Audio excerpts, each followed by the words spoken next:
of all the venting and small talk, well, this big 30-minute talk is over. I I was guess gonna we say I can could go. vent forever, but I guess we can go ahead and get this started. So, I guess I better do my thing as usual. So, nice that everybody's here. So, I'm Phil, host of the Conversation Podcast, and I have another special episode today.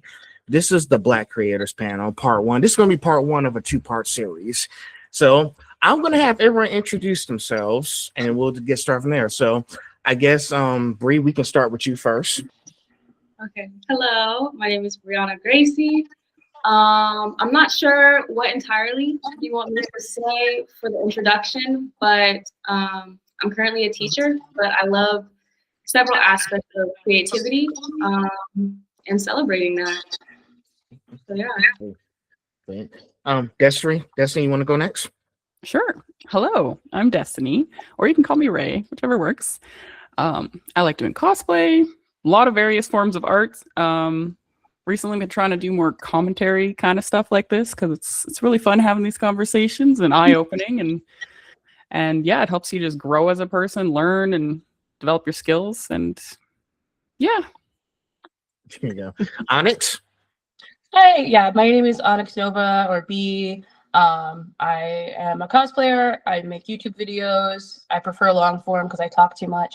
But I have been a cosplayer for like, I don't know, like almost 15 years now. I started when I was 15 and I turned 30 this year. So it's like almost at the 15-year mark of being a cosplayer, which is kind of crazy.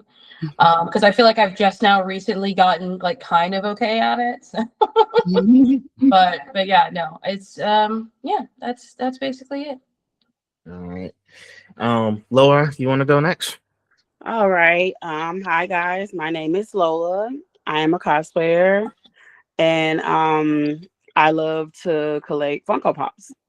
So yeah. Got a lot of Funko Pop. I have almost 600 Funko Pops. Oh damn! Oh my god! I saw a stack in the background when your camera moved. I was like, oh my god! Oh my god! That's a lot of them. That's incredible. They're like everywhere. So, around. and I have some right here too. Okay, that's the stack I saw. Okay, yeah. So it's something, I'll tell you. Oh my gosh. Okay.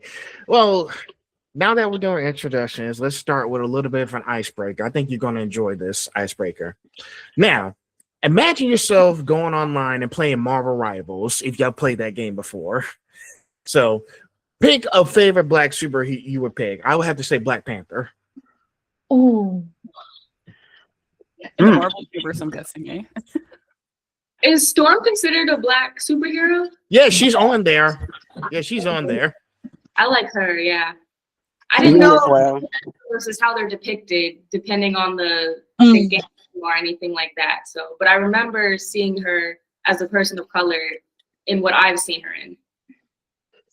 Yes, she's a beautiful black woman. I don't. Go ahead. I don't know. Storm's a good one. Yeah, I love her. Storm. Yeah. No, I don't know. It's probably Storm. Let's be real. What about you, Destiny? Anybody from Marvel Rivals you would play in the match as Black Panther? I haven't played that game. I don't know if, like, you mentioned Black Panther. Is Okoye in that, like, from Black Panther? No, but you do have, but they do have Blade in the. They got Blade in there now. Oh, okay, okay. That's Blade incredible. Yeah, he shish kebab me once. Oh. What about you, Law? You got any black characters you would play as in Marvel Rivals? Well, I don't know if you heard me, but I did say Storm as well. Oh, okay, there you go. So much love for Storm. So, yeah, I would pick Storm too. So we got so all y'all Storm. Okay. It might just because I want to be her. That's probably what it is. That's really probably what it stems from. No, Mom. She's definitely on the cost plan list for sure. One day. I don't know which one though. I've seen, what was it? They did like the gala looks or something one year. Like they had all those like, I can't remember if it was like a Marvel or a DC thing where it was like all of them in like fancy dresses for like a gala or something like that. But I know I saw a fan made one for Storm, and I was like, oh, that's pretty. Yeah, there was a wrestler, Jade Cardigan, and she like kind of did a cosplay of Storm, and I'm like, ooh, I kind of like that version. Love. Yeah. Ugh. That's sweet. That's sweet. Well, now that the ice is broken, let's go ahead and get into this. Now, I know we're not going to be able to get to every question, but I'm going to try to choose some powerful ones as much as possible. Okay. So let's start with the section one, representation, identity, and gatekeeping. So since we're all Black creators here, look, can you remember the first moment you truly felt seen or validated as a Black creator in this space? Y'all can take turns. Okay, I guess I'll go first. Yeah. When I started to feel like I was like, seen, and it was like, oh my God, this girl is everything. She's so dope. It was literally like when I did when I made my own cosplay, I made like my Poison Ivy cosplay, and the fact that my video right now is at 901K views is crazy. So I'm like, wow, because I created it, I made it my own. So, and as much as of the backlash that I get on about the cosplay, I really don't see. I really laugh at it now because it's like the only thing that y'all can say about me is the fact that I'm plus size. Like, okay, and so it's like, what else are you gonna do? Hey, who else wants to go next? I can, because I think for me it wasn't actually online; it was in person. So I started going to anime conventions when I was 15, and I would go with like my dad and stuff. My dad is Black, my mom is white, but my dad and I would go because he was the one into nerdy stuff as well. And so we would go to conventions together. And I guess because we were both Black, more Black people would talk to us. And so I made friends early on at conventions that like I still see like at conventions to this day. Like there are some of them that I still go and see.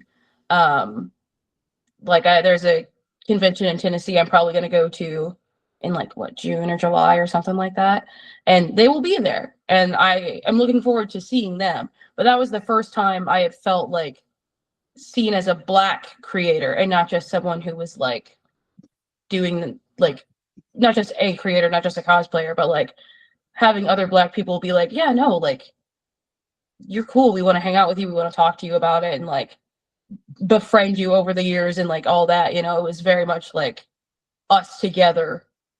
It made me feel more, like a part of all of it. Okay. Destiny or Bree, y'all the last two. Who wants to go first? I guess I can go if that's okay.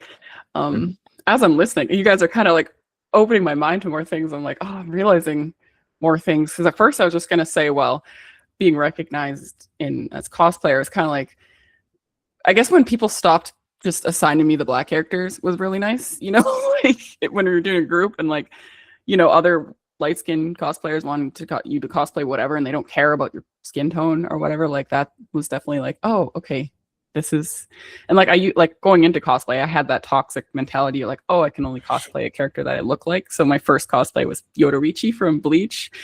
But like I like her, she's cool and that was dope. But like, I'm like, oh, I like being a bunch of other characters, not just the Black ones. So it was nice when people are like, oh my God, when I'm cosplaying a character that's white and they're like, oh, you look so good, blah blah blah. And I'm like, it feels really good to finally be like break that barrier. But then to further elaborate, I guess as a Black creator, sometimes I'll spout off about a bunch of different topics, and I feel awkward doing that because I feel like sometimes like, have I made too much about this? But then when you get people responding to you, like, thank you so much for like saying this, or, bringing light to this, or sometimes people get ostracized for bringing up not necessarily an unpopular stance, just something that typically the world has been like, let's be silent about this. We can't address this. We can't talk about this. So I'm just like, no, like silence is deadly. Like silence is complicit. Silence is just not an option. And so yeah, it just definitely helped me like be like, oh, okay, no, this is okay. This is good to talk about, and getting good feedback, whether or not it's good or not. I mean, people want to be, you know, fight about it, whatever. But ultimately, those compliments and just keep giving me the boost I need to keep going. So yeah. All right. And Bree, I know you don't do a lot of cosplay, but you're still a Black creator online. And we all seen some of the work you've done. Can you Sorry, y'all. My dog is barking and shit. I'm sorry. You're good. You're good. Sure. Bree, think you can run us through? So I kind of relate to Destiny when she was saying that hearing the other ladies' answers kind of made me frame how I thought about this question differently as I heard each person. Because the initial thought that came to my mind was my first time writing poetry, and then I realized it was supposed to be being seen and recognized as a Black creator. And to be quite honest, I feel like over the years where I've had my experiences sharing my creativity and it being received by other people, I feel like this moment with it being a Black creators panel is honestly a first time where I feel like the identity plus the creativity has been meshed into one, and it's not like a one or the other, but it's allowed both. So I have to say right now, so I thank you for considering me for this. Of course. It's nice to hear all four of you guys' story. See, y'all got me a lot more excited, more ideas I want to come up with, and I can't wait to share this and let everyone understand that Black creators are very talented people, no matter what people tells us. Just listen. There's always going to be those bad apples out there. I think y'all saw that I posted something that I think y'all saw, because when I posted that, when I clapped back at that person who was talking that shit on my YouTube page against Abby Bocoder. She was one of the ones that I brought on the group chat. Y'all had a few conversations with her, and that post almost has 1,000 views, which is insane. Like I was making a clap. I didn't put no hashtags. I was just telling y'all start like people, they just attacking people because they're just bored and got nothing else to do. Yeah, and they got to get the consequences of being called out. Like, you said it.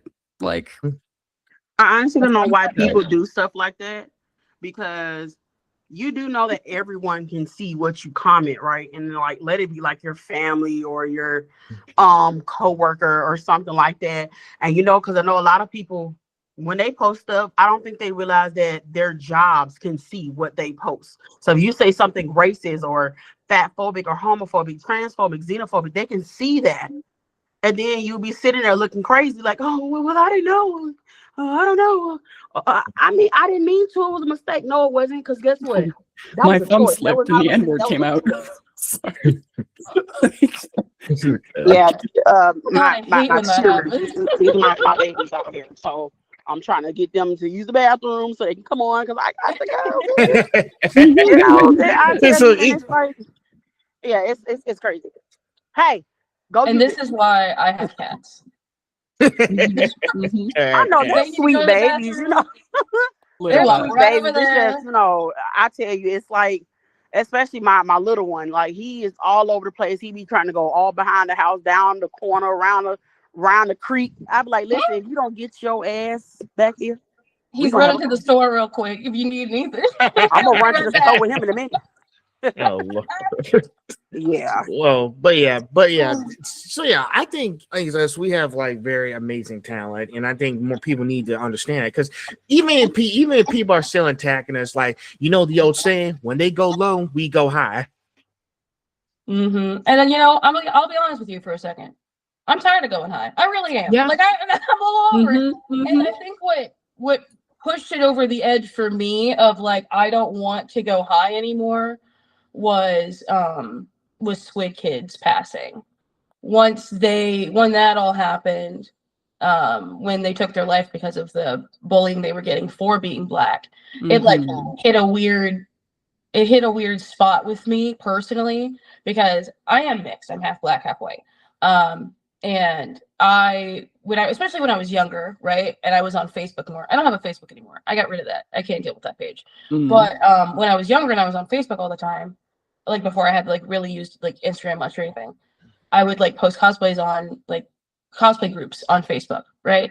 And so like on like the generic cosplayer page, whatever, it would be a lot of white people being like, oh, that character's not Black. That character's not mixed.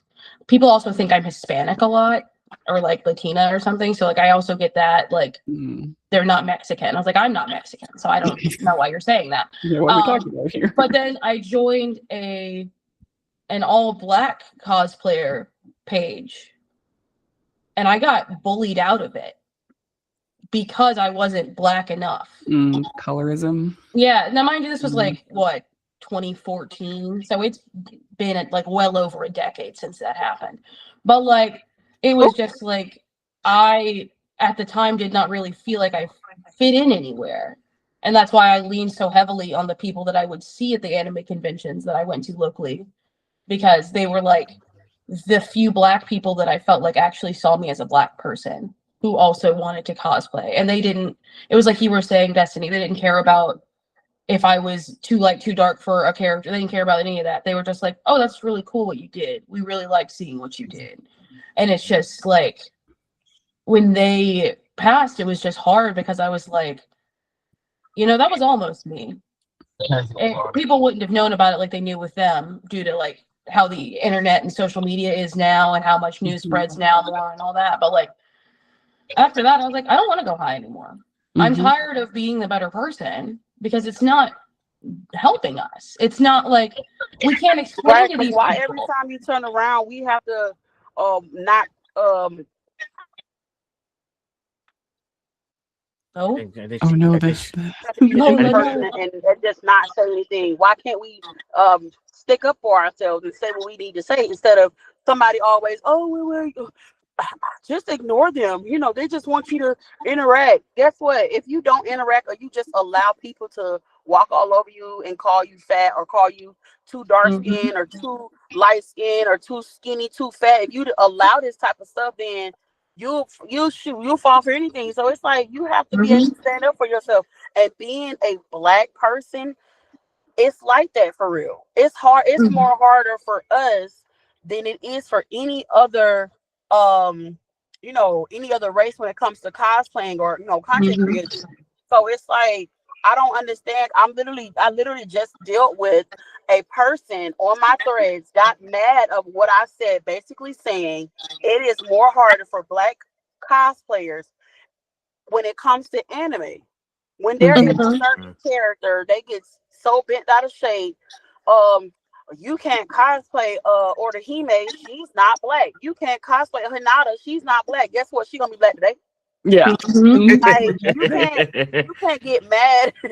You can't get mad at somebody for saying that when literally these characters do not exist. And cosplay is for everyone. So who made you feel like you own cosplay? You are the founder of cosplay. And I've like, noticed what are you talking about right now? I noticed it a lot more with the anime community than I do with like superhero movies or like horror community or anything like that. And I think they have this weird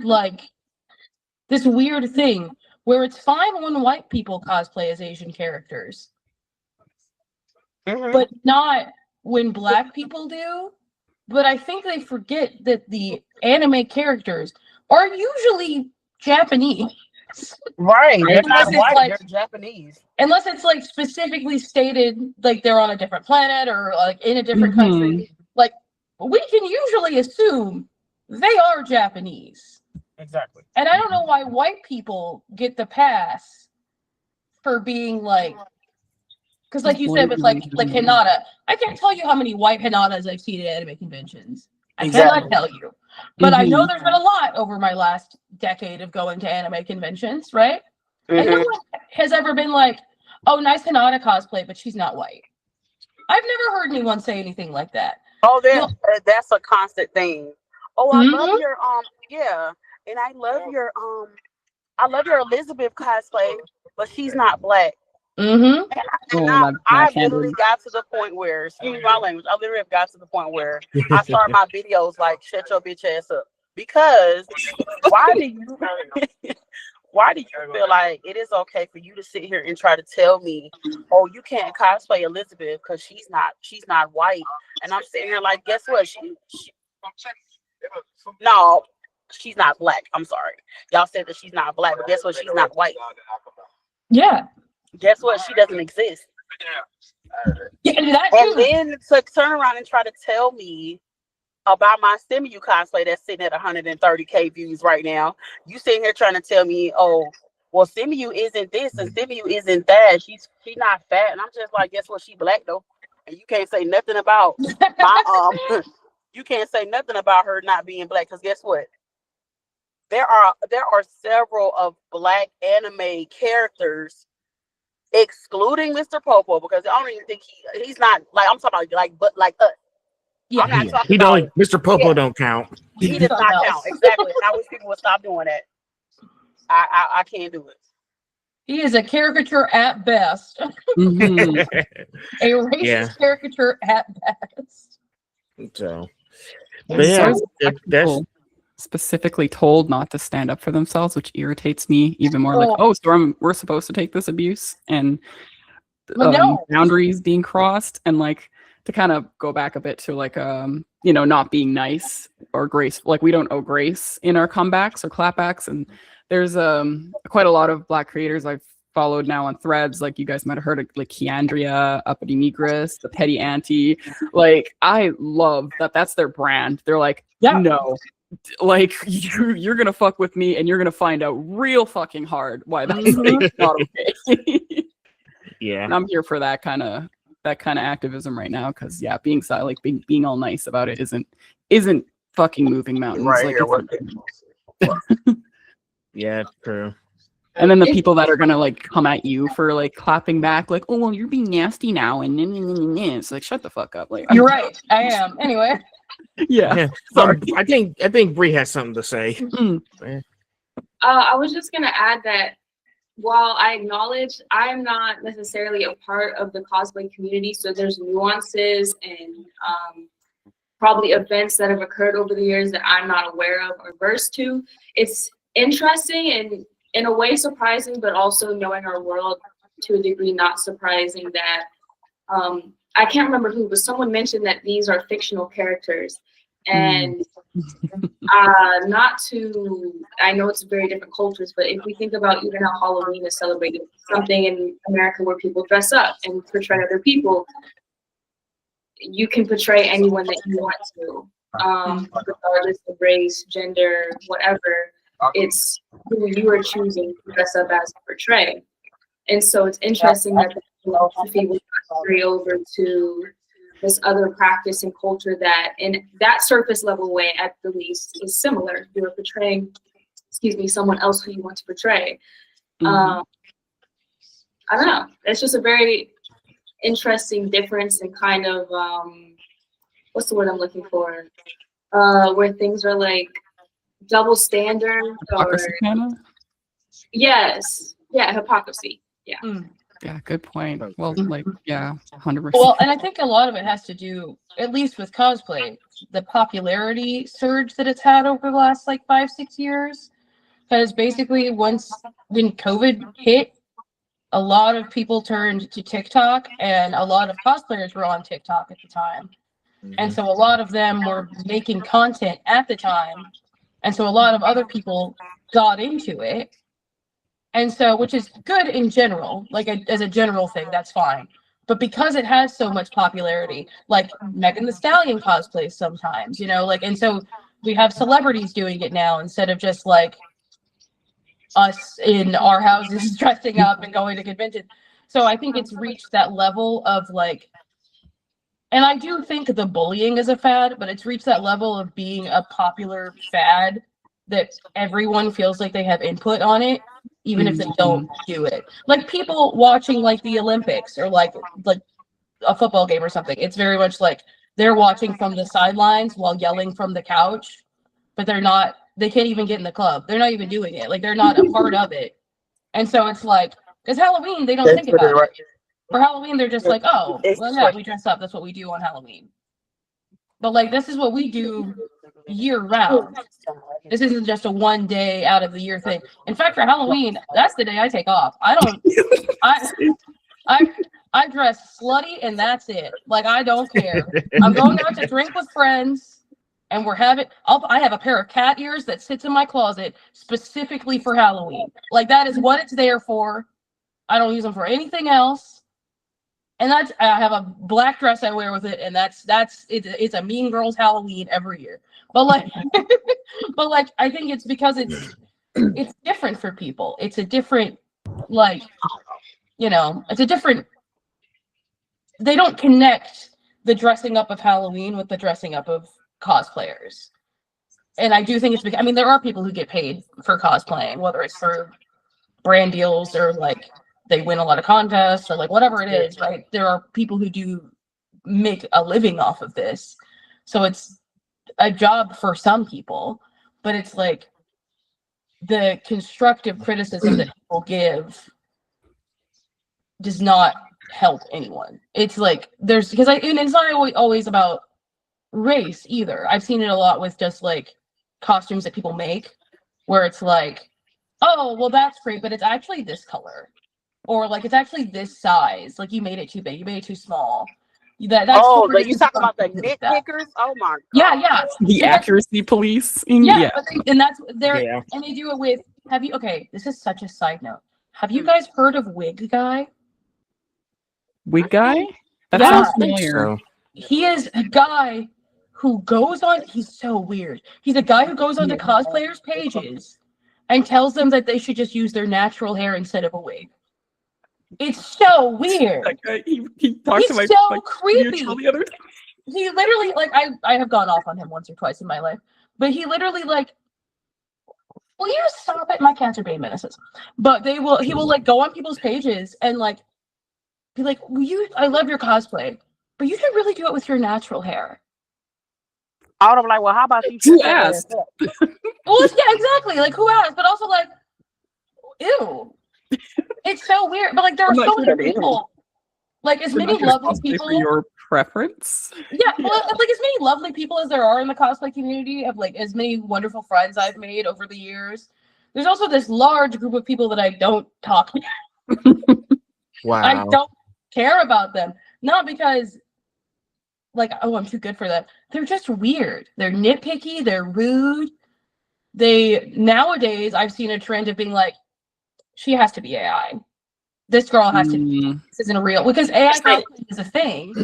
Yeah, because you saw some of those posts, and I think I saw some of your posts back then, Destiny, where it's doing like cosplay AI, which is like these people rely on AI for all the stuff. It's like this is like it makes me cringe every time I see it, and it's getting into a weird race-facing territory because it's what I've noticed is that the trend is there's this like program you can use, right, where you film yourself doing the motions and then you put that video into this program and you take a reference image and you upload that reference image and they overlay the reference image to your movements, right? But it's a lot of guys doing it and they'll take women's photos, right? But it's not always women of the same race. They go for the, like, what's the word? Like the exotic looking women, like the tanned, but maybe still white women. And they'll take those photos and they'll upload them into this program.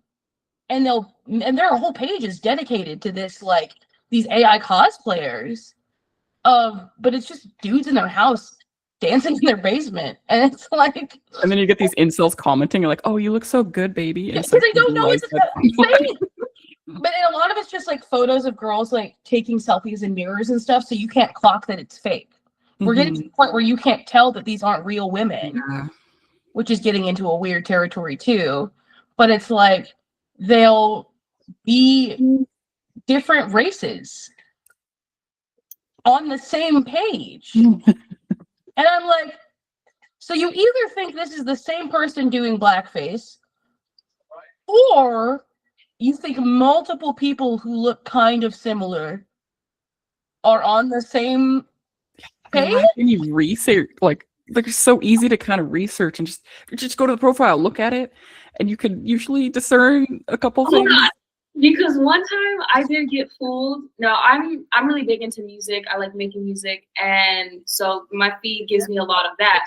And there was this young lady, maybe like 21, 22, and she's living in India, Indian, and I really thought she was rapping. I thought it was surreal because her hair was kind of messed. Like it wasn't like a perfect image. Like it was like it looked like, you know, like a normal person going about their day, doing their little video to try to promote their song.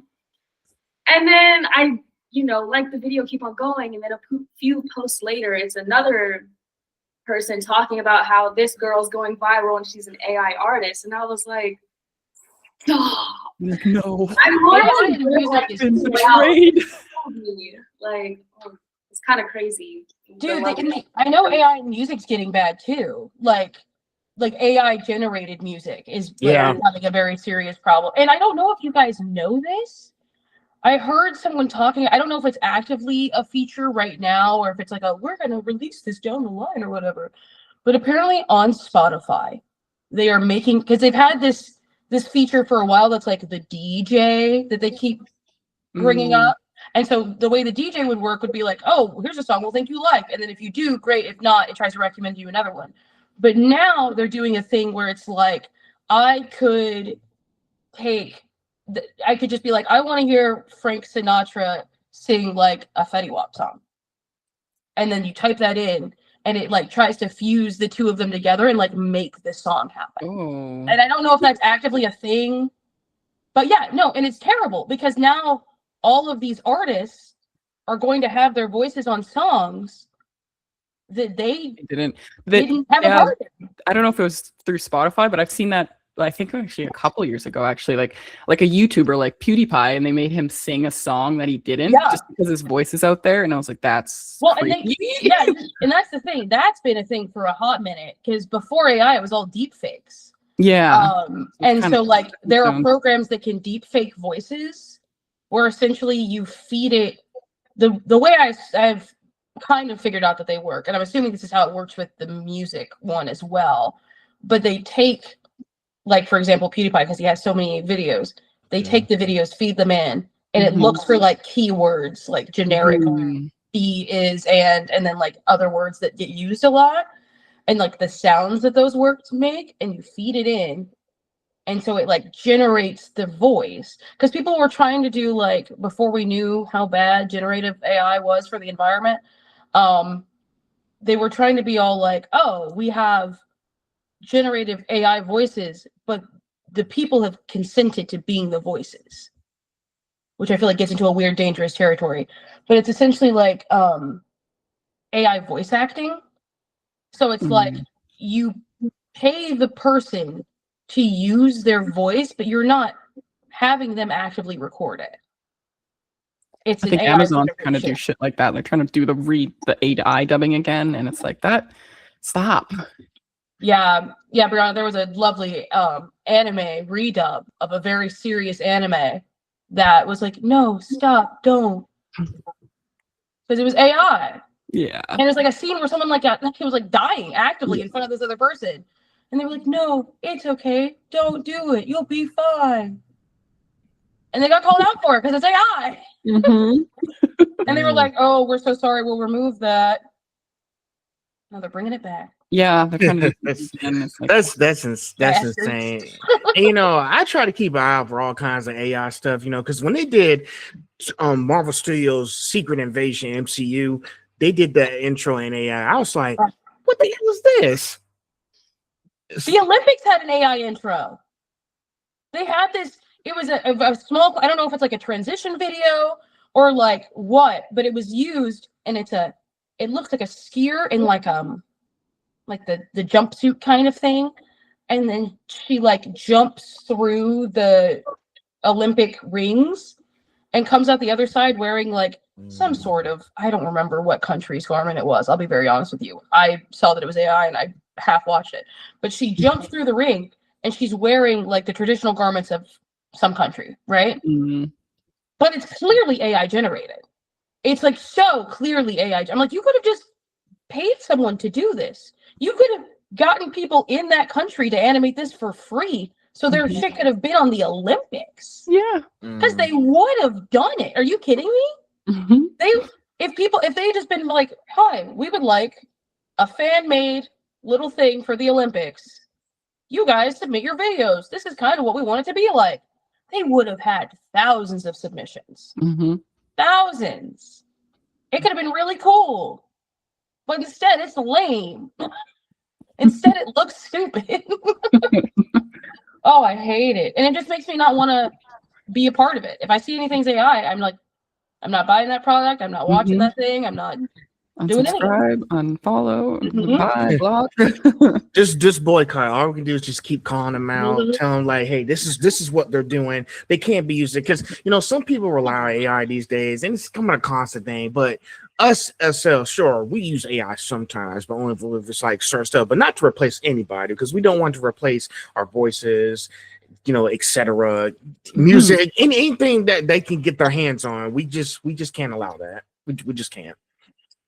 So. And I think a lot of people forget that there's a difference between generative AI and like AI assistants and things. Yeah. There's a lot of generative AI that's labeling itself as an assistant, but like the AI that's used in like Microsoft Word to be like, yeah, you spelled that word wrong. Yeah. It's not generative AI that's destroying the planet. It's just an artificial intelligence that knows the dictionary. It knows that word is wrong. But like so many people, like, oh my gosh, I was at the mall. Oh, Lola. Oh my bad. I'm sorry, you guys. Oh, It's just really like a lot going on right now because I'm trying to like make moves while I'm still in the panel. So you're good. You're good. Here. I'm listening. But I wanted to say something about the whole AI situation. The thing is, go ahead. I really feel like AI is very dangerous. And literally, I don't know if y'all seen like a couple of months ago, they made like an AI video of a lot of young Black guys saying that they were going to attack ICE or something like that. And I'm just literally sitting here like, y'all doing all of this, but ICE is them Proud Boys and them J6ers. So I'm just like, it just baffles me that this country is so deeply rooted in racism. It's ridiculous. And the thing that makes me mad is the fact that there are some of our own just oozing for the approval of white supremacy, and it's irritating as hell. Y'all want so bad for the approval of a white person when literally when it all boils down to it, and I have to say racist white people because all white people aren't racist. I have to say that because I don't want nobody to get it misconstrued. But the thing is, they want so bad for the approval of these people when literally when it all boils down to it, they will not pick you. Slavery and racism, all of this stuff is literally still going on to this very day. And the crazy part is, y'all don't want to take the time out of your white supremacy lives to really sit down and learn about history. Black history is history, honey. So don't sit here and try to act like y'all have a history. Y'all don't have no fucking history. Y'all don't have no damn history. I'm like, literally, can you like you as a white person, a racist white person, can you literally sit there and act like you knew that they used to eat Black people? That they used to throw our babies in damn lakes where fucking alligators, use them as fucking bait? Do you know that they used to use our teeth and take our skin and make shoes and furniture out of it, and then take our hair and stuff the furniture with it? That they used to take, literally, they take y'all children to lynching and treat them like they were events. Do you understand the meaning of picnic? Pick a nigga? Like, stop, please. Like, stop the cap. Y'all literally are standing outside of schools where little Black girls are trying to go get an education, and y'all are literally calling her a Negro and all type of other little crazy stuff. Now the crazy part is, and I don't care if I step on some toes with these white folks. Let me tell you something. If the roles was reversed,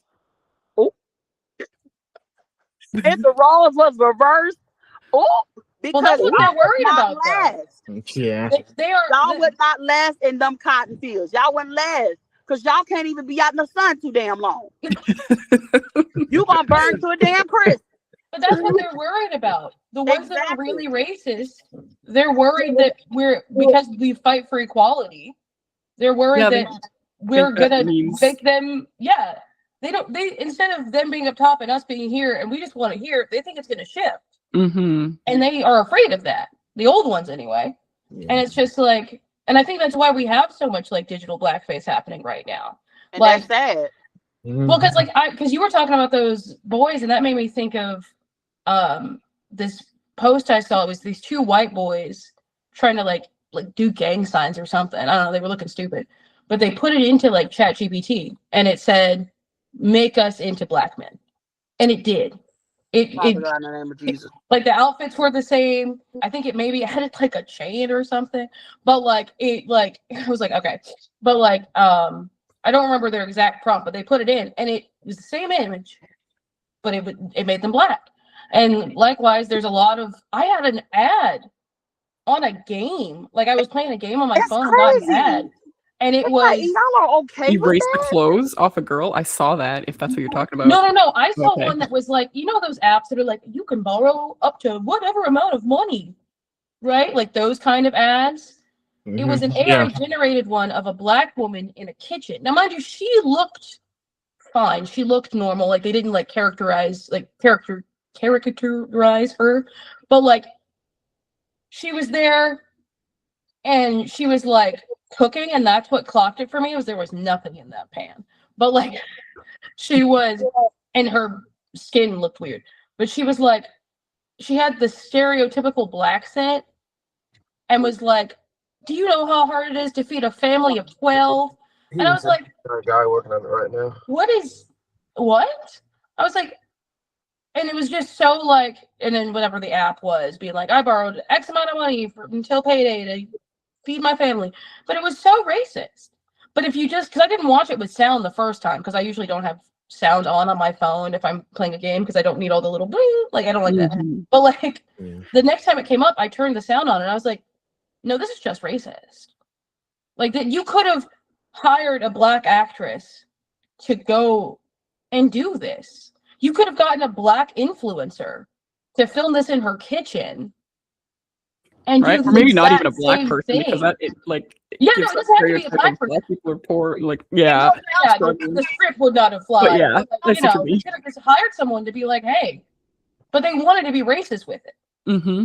And so they were trying to pull that race card. And it's crazy how much shit people are getting away with AI. And there's no regulation for any of it. So it's just like, we all just kind of have to like use our best judgment, which like I've definitely, like Brianna was saying earlier, I've definitely liked a video, scrolled a few, and then had to go back and be like, oh, no, oh my God, like that's not real. Mm-hmm. And that's terrifying that we can't trust our own eyes right now. Like that's so scary. Yes, that is. That's true. I just pray that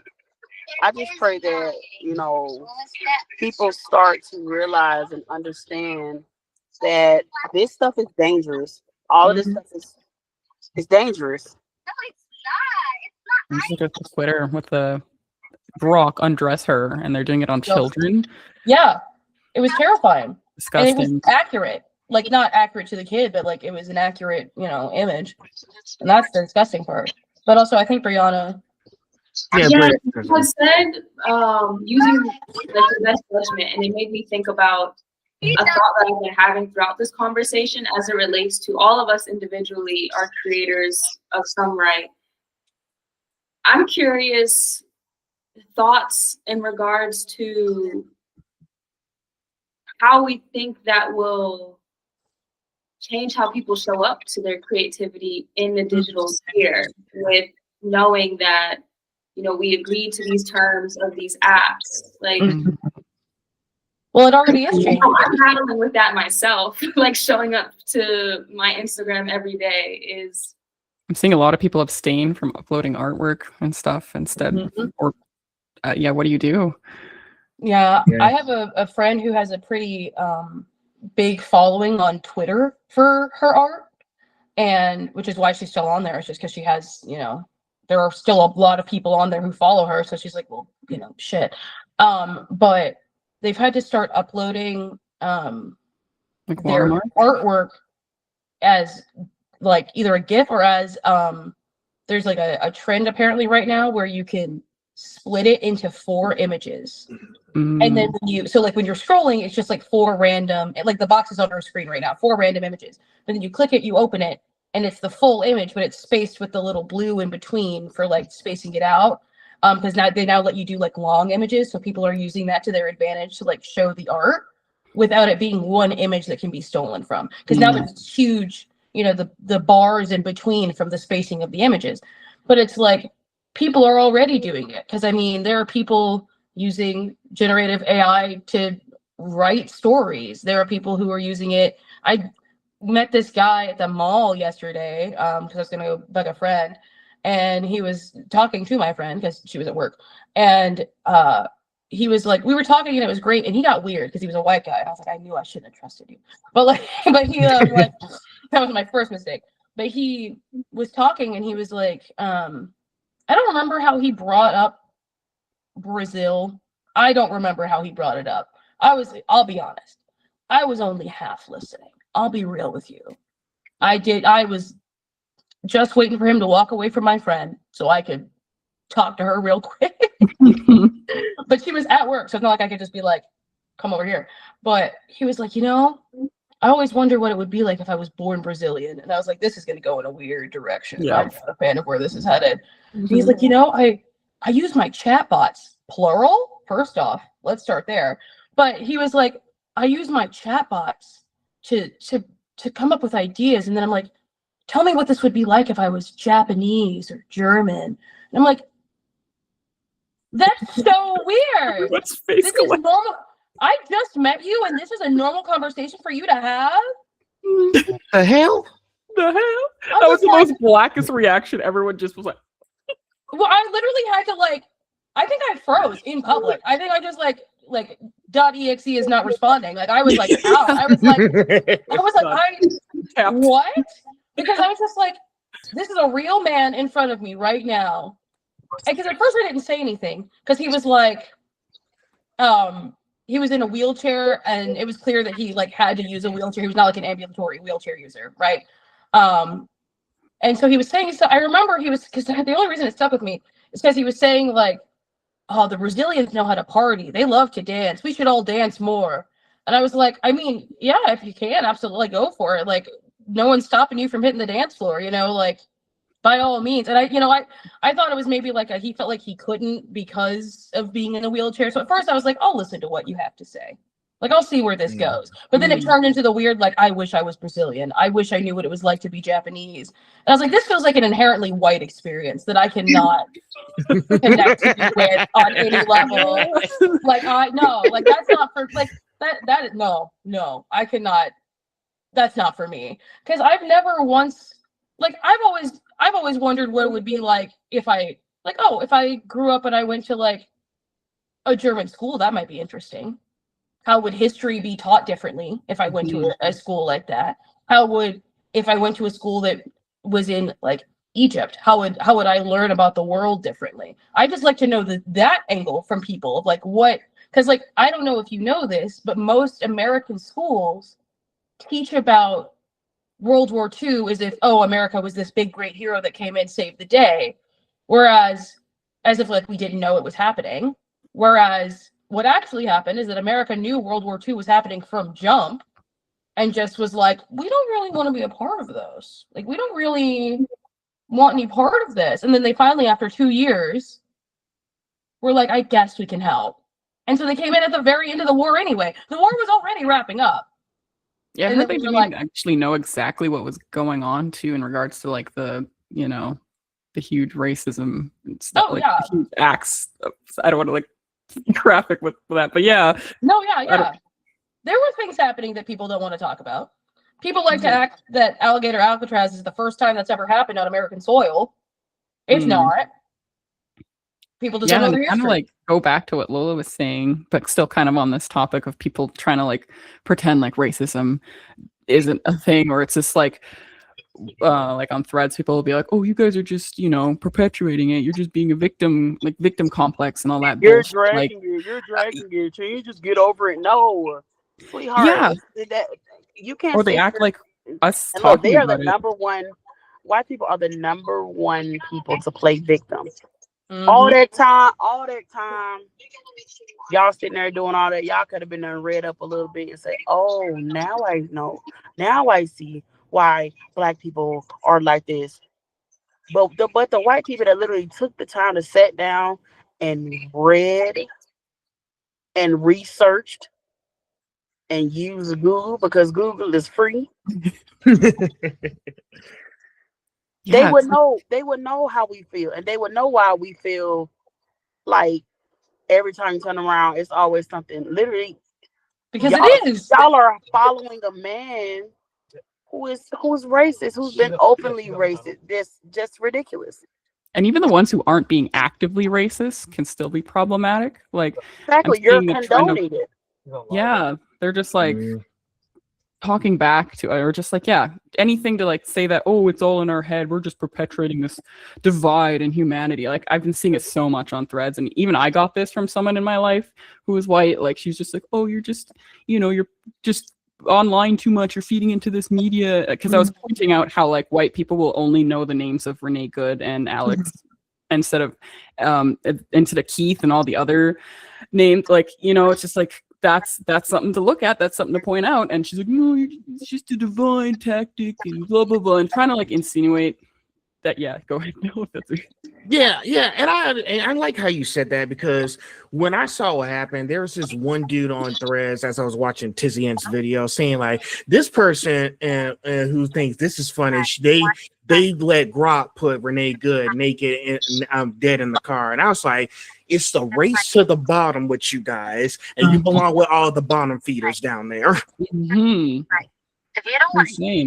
And then the same ones that will be like, all up in arms that we're not gonna mourn Kirk, like, fuck that guy. I'm sorry, not sorry, but like, Exactly. I see them make images of Renee Good getting shot in the neck. Like, what?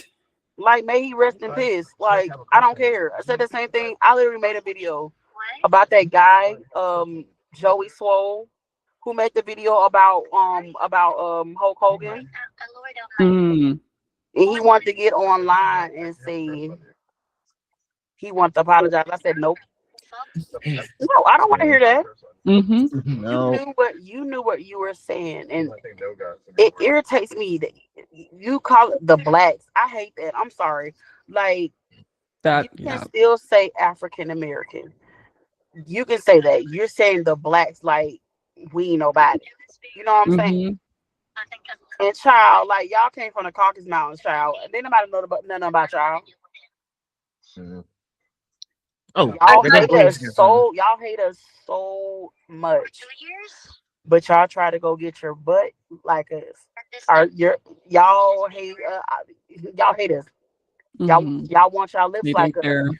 Y'all want everything like us. Y'all want y'all skin like us. That's why y'all be trying to go get them tans and stuff. Yeah, listen here. That's me. They're just I like, don't want to hear it. I look be racist it's and like I still don't want want to to hear tan. it. Like, okay. Exactly. Like, I don't want to hear it. I do not want to hear it. If y'all hate black people so much, why do y'all want our hairstyles, our dance, our music, try to cook like us? Why do y'all want that if y'all hate black people so much? Yeah, They just I think Bree had something to say. Did you have something to say, Bree? I wanted to kind of take it back a second to when we were talking about. So I know the initial point of the conversation was artificial intelligence, but also taking it back to the education piece. And then what Lola was saying about the lack of awareness about Black history, and also like the actions that white people have done throughout history. And I feel like those two things tie together in present day. When I reflect on some of my experiences with teaching and children, students, whether that be from elementary school to high school, even college, having access to AI, and how that has impacted and affected also social media as well, how that has impacted, whether you want to talk about attention span, whether you want to talk about literacy, are the stamina to do assignments, and then therefore also teachers choosing how they want to teach things, because most of my teaching career has been in Florida, which is a state where a lot of, in the last 8 to 10 years at least, a lot of restrictions have been placed on what Tasha likes you now. the school district wants teachers to be talking about or how they want them to talk about it. In my own classroom, I received backlash for talking about certain things that realistically should just be basic parts of discussion talking about history. And I think that I strongly feel that a lot of these things need to be addressed for some of those bridges to be gapped.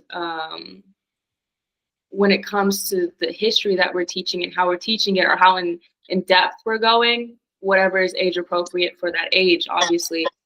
But I don't think teachers should be scared of talking about those things, because realistically, those are the things. If some children feel uncomfortable because of that, that's kind of a good thing. When I think about how Germany goes about education, they don't shy away from that history because they don't want it to repeat. Are people uncomfortable? Yes. But the fact that they're uncomfortable means that it's not going to happen. Ignorance possibly guarantees that it will happen again. So that's just a little thing I wanted to add into the conversation in regards to education, because I feel quite passionate about that. No, yeah. I grew up with 2 teachers and a grandmother who are all teachers. Both my parents and my grandmother are teachers of all ages. My grandma teaches like preschool. She's a Montessori school teacher. And then my mom taught, teaches. She retired and then she came out of retirement. But she teaches somewhere between 2nd to 4th grade, depending on where they need her. And then my dad taught high school and then went to college for a while, taught at a college for a little bit. And I also have a friend right now who is actively teaching high schoolers. And the change of, like you were saying, attention spans, and it's so bad. I've seen videos from teachers who they will tell students they have to handwrite a single paragraph, full sentences, complete punctuation, and these kids throw a fit about it. They're like, what? No, like that's so long. Why would you do that to us? There are film majors in college right now who are struggling to sit through a film. You are a film major. That is what your major is. And they're like, oh yeah, no, I'm just not interested in watching a full movie. Why are you here then? You're gonna make a full movie and you can't watch it? Why did you waste your time coming here then? Exactly. It's a waste of time for everyone. And don't even get me started on the censorship of history books. But it's gotten worse in red states because they are choosing what parts of history to talk about. Yeah. And it's just I think we're going to have to do a lot of work as a society to bring attention spans back up and to fix the history that we've been lying about for so long. I also want to add on to that critical thinking skills, because that is the history. Because if we press harder, I know growing up personally, teachers would scream critical thinking skills. I know teachers still are. But with those skills, I feel like the youth can be looking at what's happening around them and better determine, not just be so fooled by things, not just see the post and be like, oh, that's truth, Yes. I'm really concerned about that. Yeah. And that's kind of a gripe I have with religion, particularly Christianity. It's like you're literally not taught to analyze and think about things. You're just told a story. That's it. Don't think beyond it. Don't ask questions. That's the word of God. That's unquestionable, and you just blindly follow it. And then that kind of translates into them following stuff and not having critical thinking skills, and it's dangerous combinations.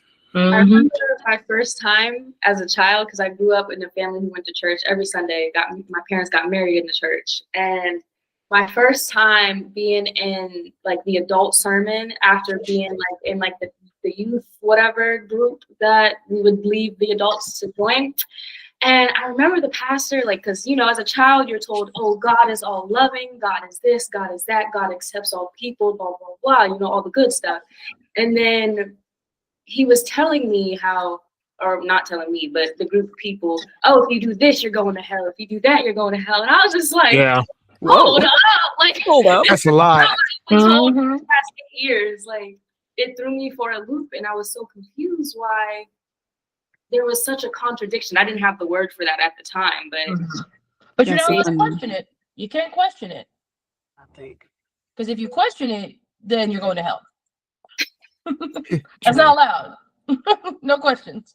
yeah, it kind of pissed me off because I also grew up with church and whatnot, and I was like, yeah, for a long time just blindly following it, and I used to be ignorant too in a lot of things, and then kind of like what pissed me off about it, what kind of broke me free from that was like my cousin's funeral. Like they were like he was abused his whole life, and he unfortunately committed suicide. So, and then they're just like going up there and saying all this God this, God that, and God's plan, and he's with his father now, and his father was one of his key abusers, and I was just like, what the fuck?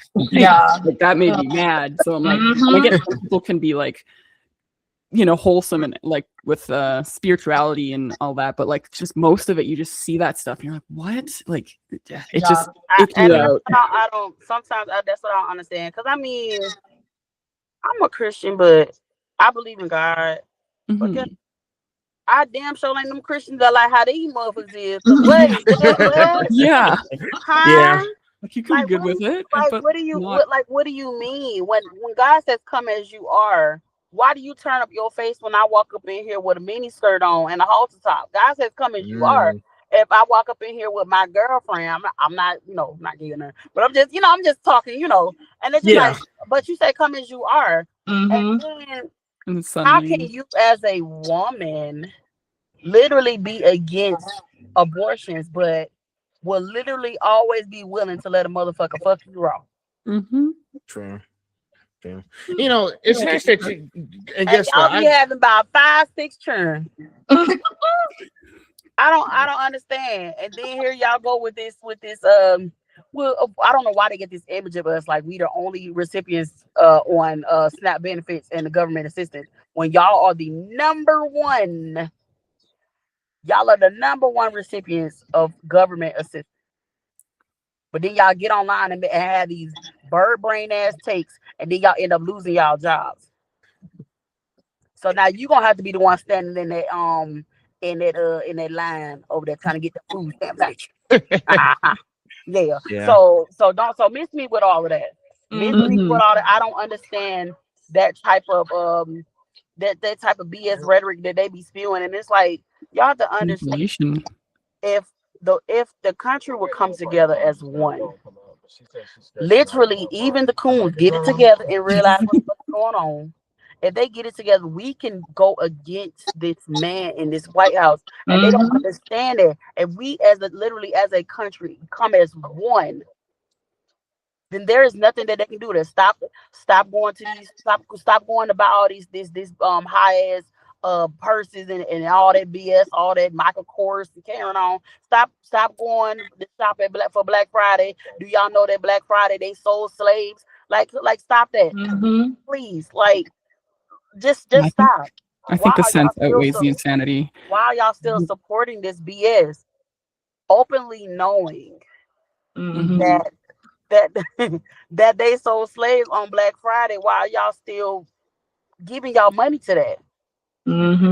Why are y'all? That's the thing. Why are y'all still going to these restaurants? Stop going to McDonald's. Stop going to Wendy's. Stop going to Chick-fil-A. They putting stuff in the food. Literally us people. So it's like, why are y'all doing that? It's getting to the point like literally you got to grow your own damn food. But it's like, bro, listen. They have been putting stuff in food for years, and it's insane. Like my man, y'all really okay with eating people? Like, what is you talking about right now? Yeah, it's really disturbing when you think about it, all of the crap that this country has hidden from people, but there are a lot of people that have told the truth, that have came forward, but all of a sudden out the blue they disappear. That's why literally it was literally a video that I seen last year, but I happened to watch it today. This lady basically said that she like don't sleep with your phone like facing you. She basically was talking about it got to the point where she heard somebody talking to her and she cut her phone off and they still was talking to her, saying, I can't see you. And they was speaking in some language. And that's why I said they are watching us everywhere. It doesn't matter. It don't matter. It's scary.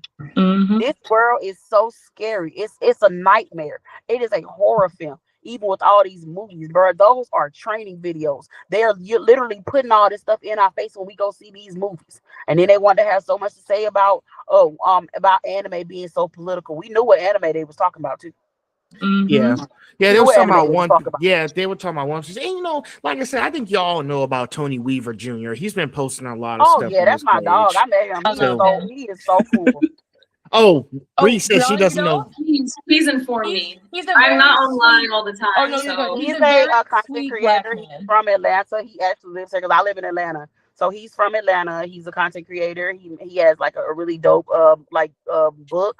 I want to say it's a manga or it's like a children's book, but he's really very, very influential. He talks about a lot of situations that goes on in the world. He's really dope. He's a very nice person. I met him at what was it, MomoCon, I think last year. He's really sweet. And yeah, I met him at Anime Week in Atlanta too. Yeah, he's dope. He's a really dope content creator, and I love the fact that a lot of Black content creators speak out. Like they spoke out with calling out some content creators last year that basically got found out, like the cosplay in the cosplay community. Yeah, they were literally going to anime conventions, like preying on females, and it's weird. Yeah. Like a lot of people don't even really be liking anime like that. Y'all go to conventions to make fun of us, to call us weird, and all of this extra. But the thing is, like I said, at the end of the day, God looks high and sees low. He see everything. He see everything. He hear everything. He know that you've been looking at your niece when she come over and she have her shorts on. He know that you've been looking at your you've been looking at your nephew as a grown woman. You looking at your nephew basically telling your nephew to touch her down there and stuff. Like, bro, he see all this creepy stuff.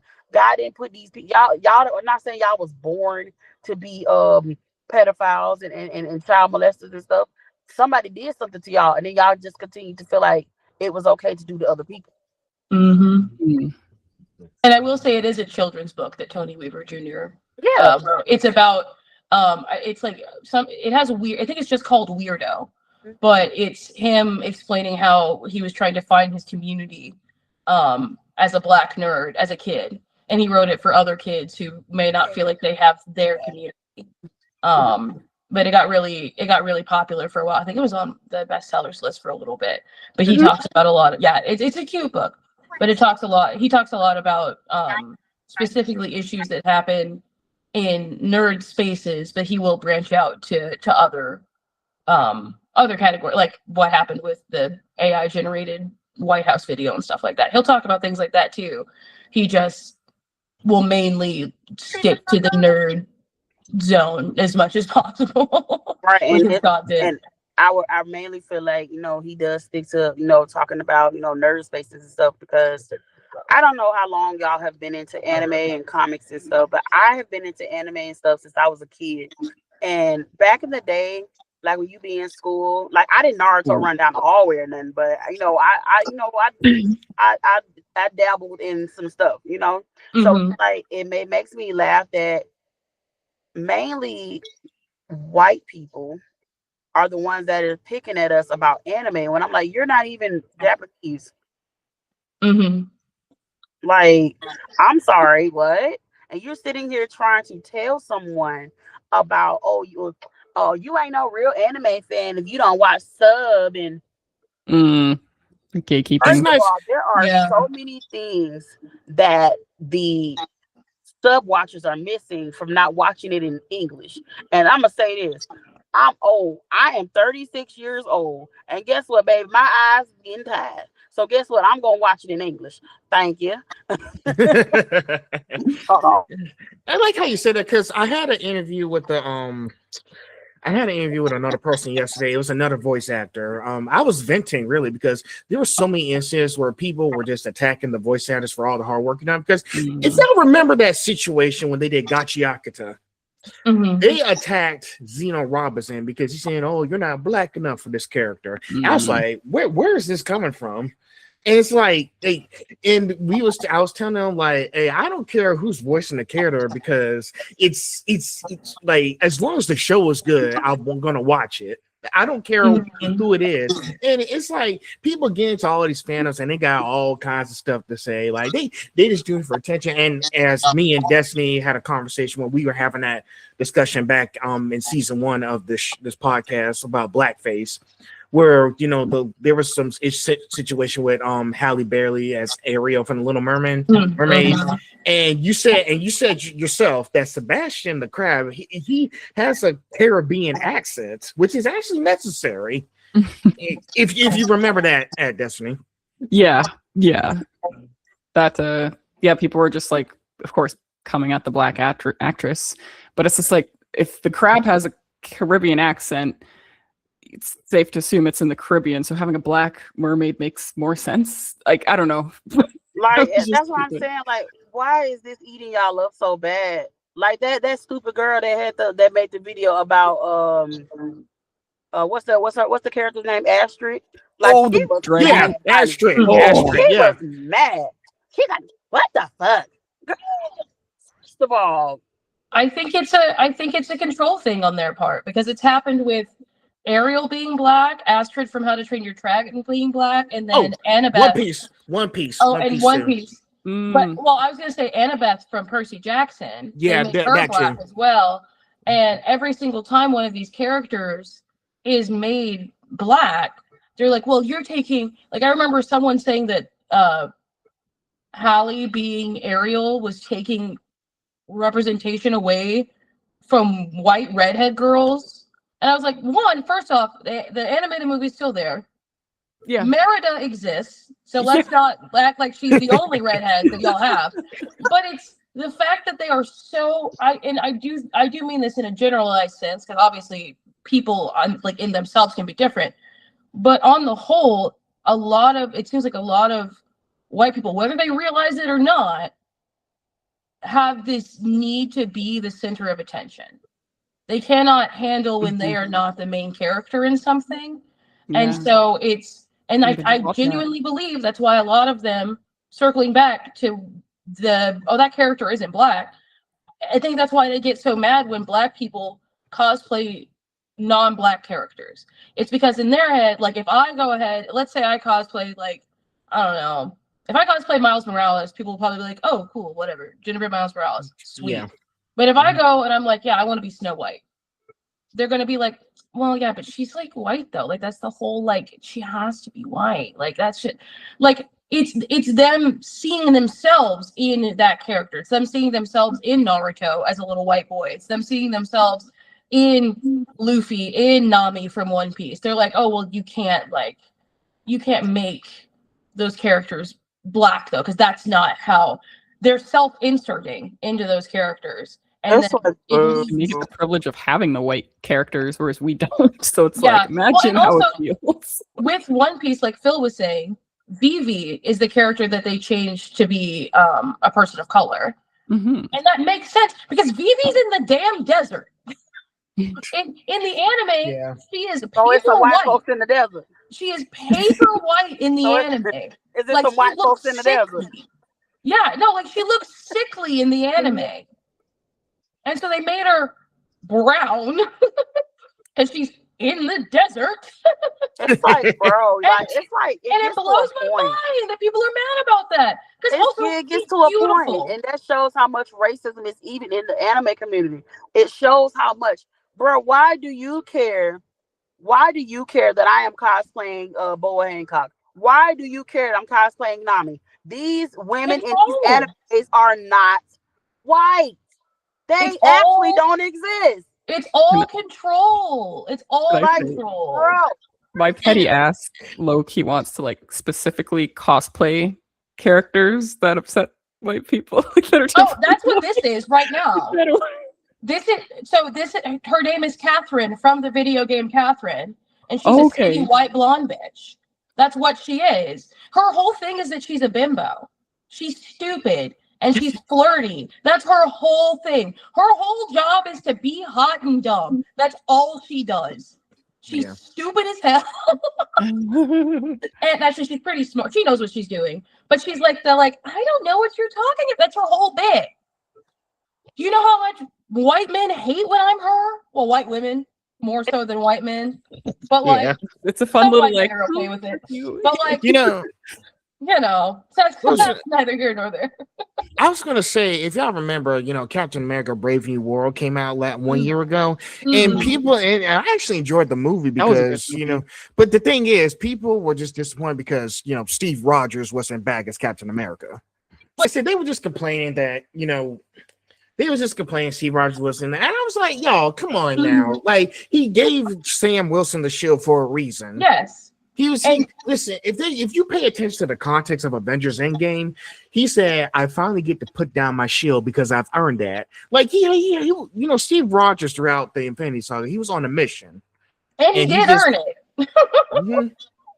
So the same people would complain that how they're like when they're changing characters to black actors, they're like, "Ooh, why don't you make your own like whole new story or whatever," which is a stupid argument. But that one actually gives like a legitimate like, hey, it's passing on the torch. There's like an actual story purpose, and it's like they'll still fucking complain. So it's like, but that's the problem is that none of them read the comic books that they're from.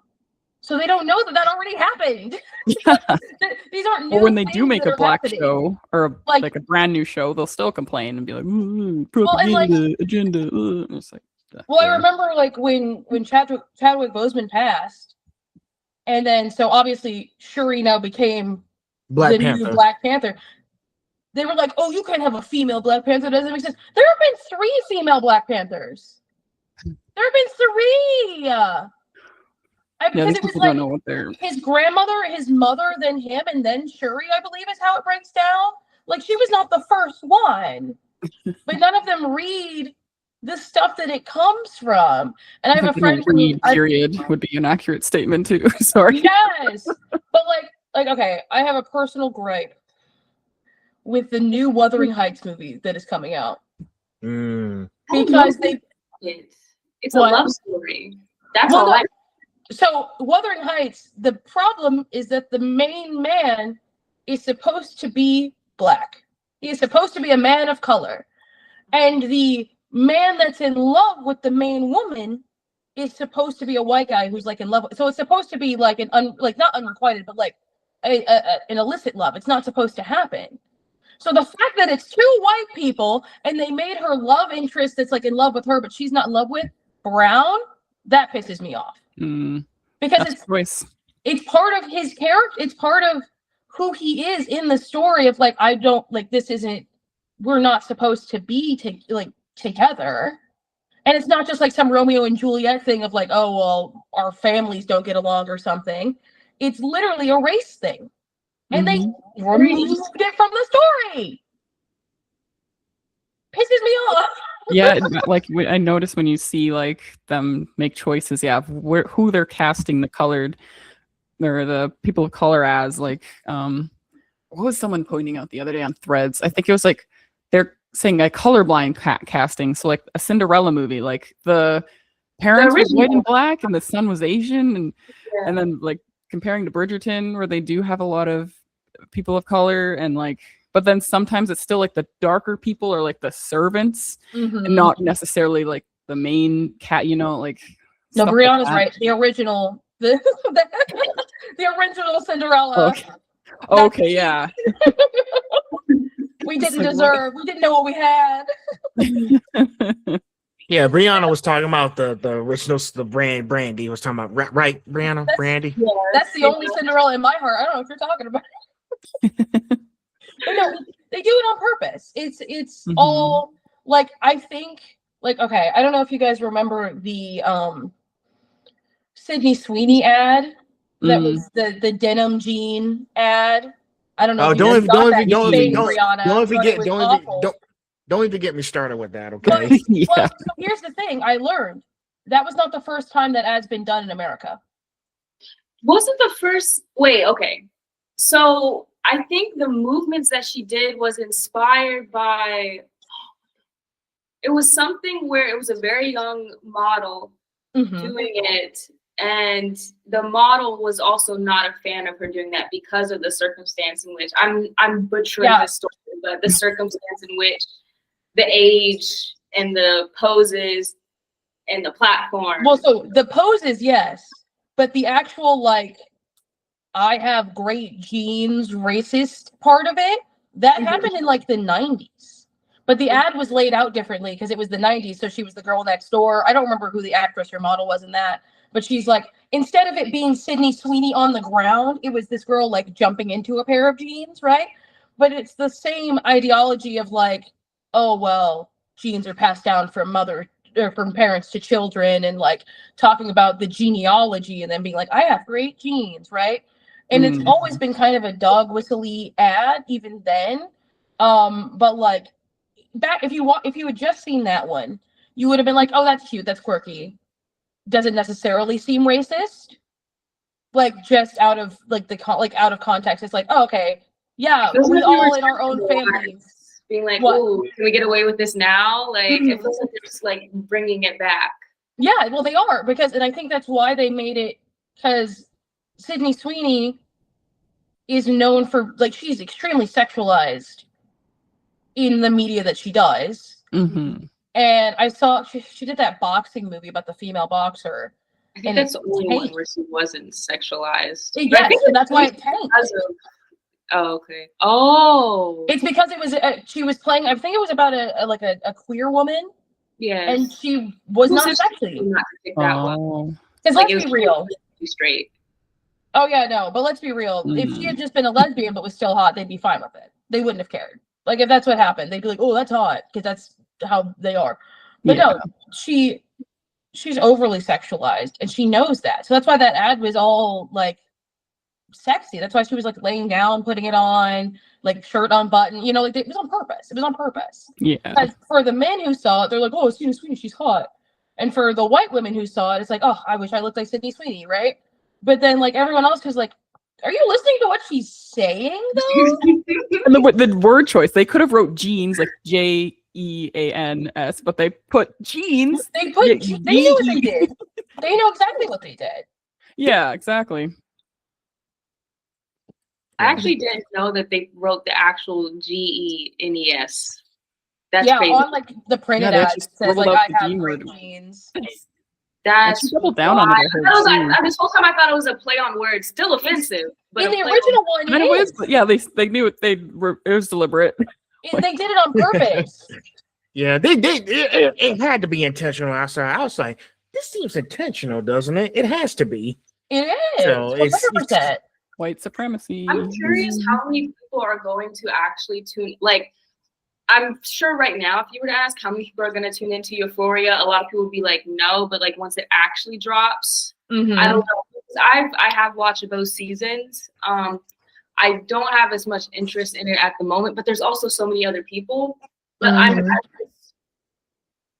I'm curious if the wave of dying support for things that she's a part of will continue with the show that was established before her reputation has been tainted. I honestly wonder, I think it's going to literally be Sydney Sweeney versus Zendaya. How much do people love Zendaya versus hating Sydney Sweeney? Oh, yeah. That's going to be the real bad, because I mean, there's other great actors in that show. I watched like the first few episodes of season 1 and I said, this is simply too stressful to watch. I can't do this. Like, it is a lot. I waited like months before watching the second season. I had to like mentally be in the space for it. And that's the thing. And, like, there's so many heavy subjects. I also just am not a fan of sexual content happening with characters who are supposed to be high schoolers. I think it's weird. Yeah. Like, I mean, you can have like, I don't know, what happened to the 90s where they would like, you know, sit on the couch and like fall over and you wouldn't see it because the couch back blocked and we knew what happened. Yeah. We knew that we don't need to insinuating see it, right? Like, it's weird. It's weird to see it.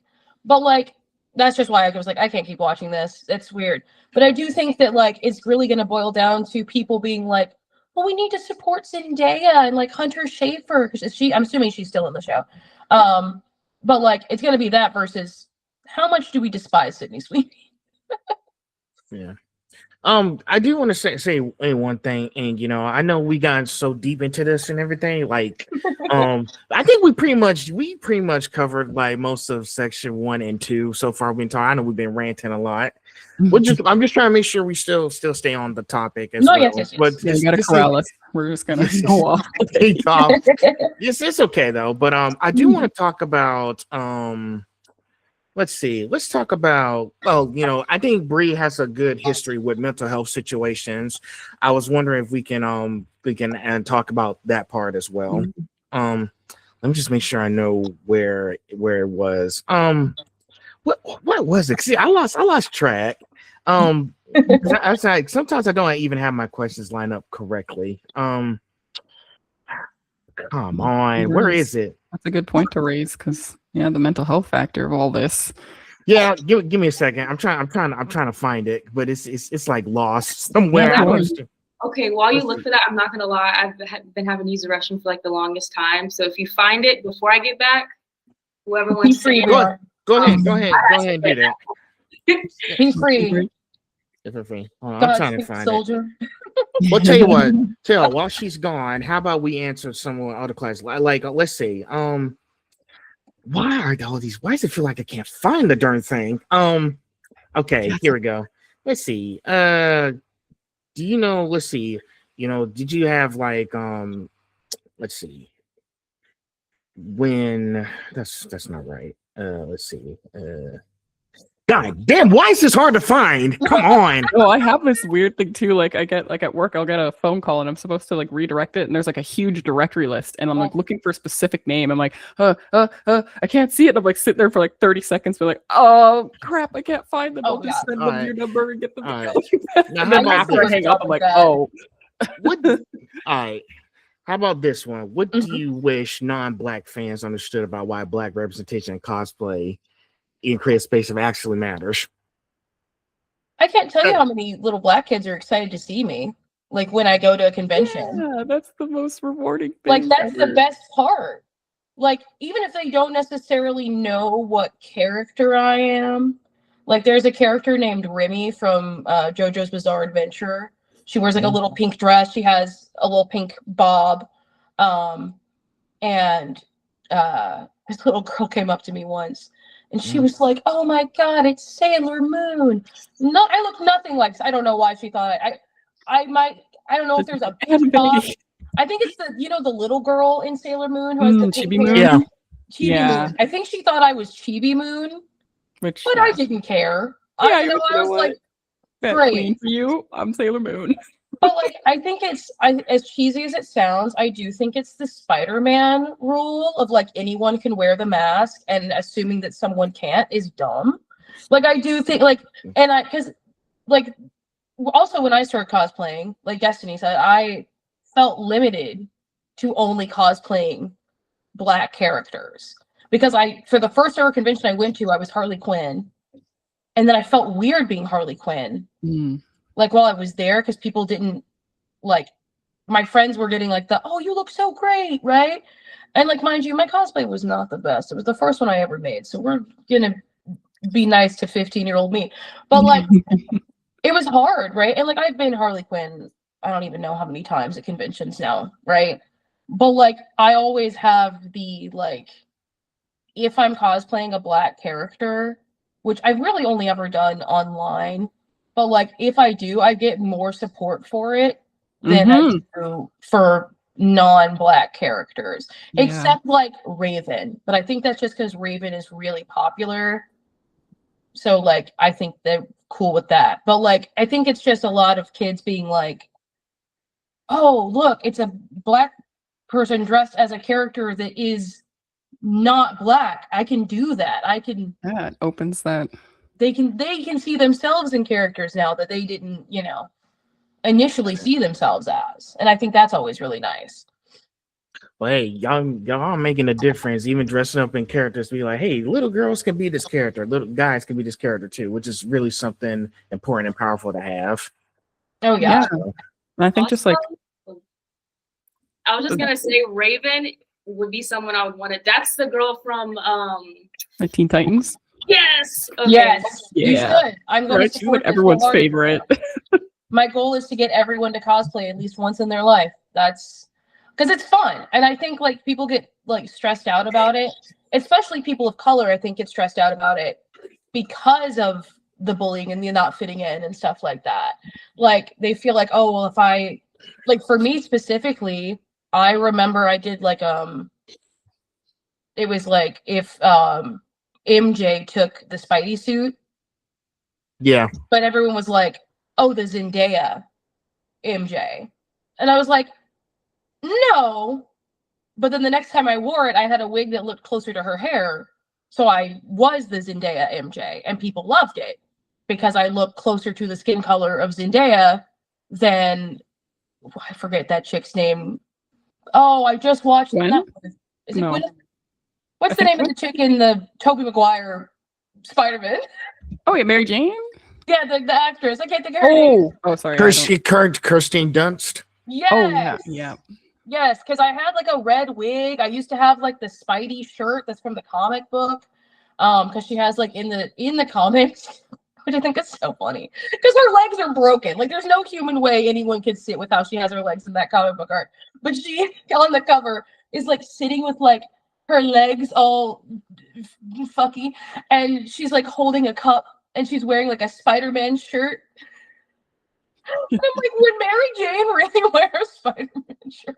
I don't know. See, I don't know if I'd wear a fan Definitely some shirt fan of, service kind of my boyfriend's secret identity, but yeah, no, definitely fan service because her legs were in ways that only an Olympic gymnast could possibly pull, or like a contortionist.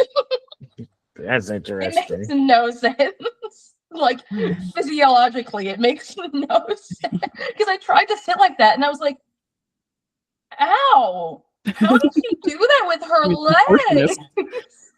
I had to test it. It just was so. I was like, "There's no way she's comfortable on this couch right now." Posing is painful. Oh, being a woman is painful. Yeah. Yeah. Okay. I guess like more elaborate on the question you asked, Phil. Kind of like hoping for more people to see Black creators, and I guess not just for like cosplay.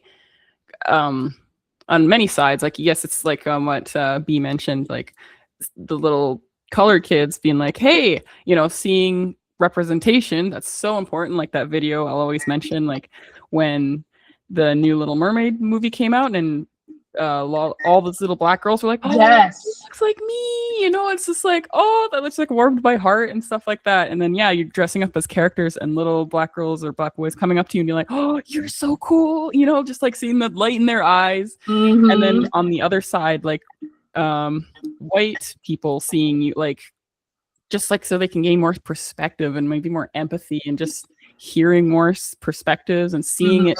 Like sometimes they need to see the racism in the wild to actually like, because they don't believe it still is going on, or like they don't get the severity of it. So then it just kind of helps click for them a bit more. So because it does happen at anime conventions, like in your face, it'll happen. It's not just guys online hiding behind a picture profile. Like it happens in real life. Especially and sometimes it's like, not so blatant. It's just like a tiny little thing, and you're like, "Whoa, did you just say that?" Like, yeah, it's offhanded. It's usually an offhanded thing where you're like, "Did you mean it that way, or am I tripping? Like, am I being too sensitive?" That's right. Because I could just be being too sensitive. Yeah, it's hard to like gauge whether or not you're like, "Am I just quick on the draw here?" Or like, but I mean, it's still like good for them to know, I guess, like to think. Like to get at that kind of thinking, like, okay, maybe this can be taken this way. Maybe I should rephrase it or refrain from saying this, or understand the implications and nuances. Like, and I think a lot of people don't mean like.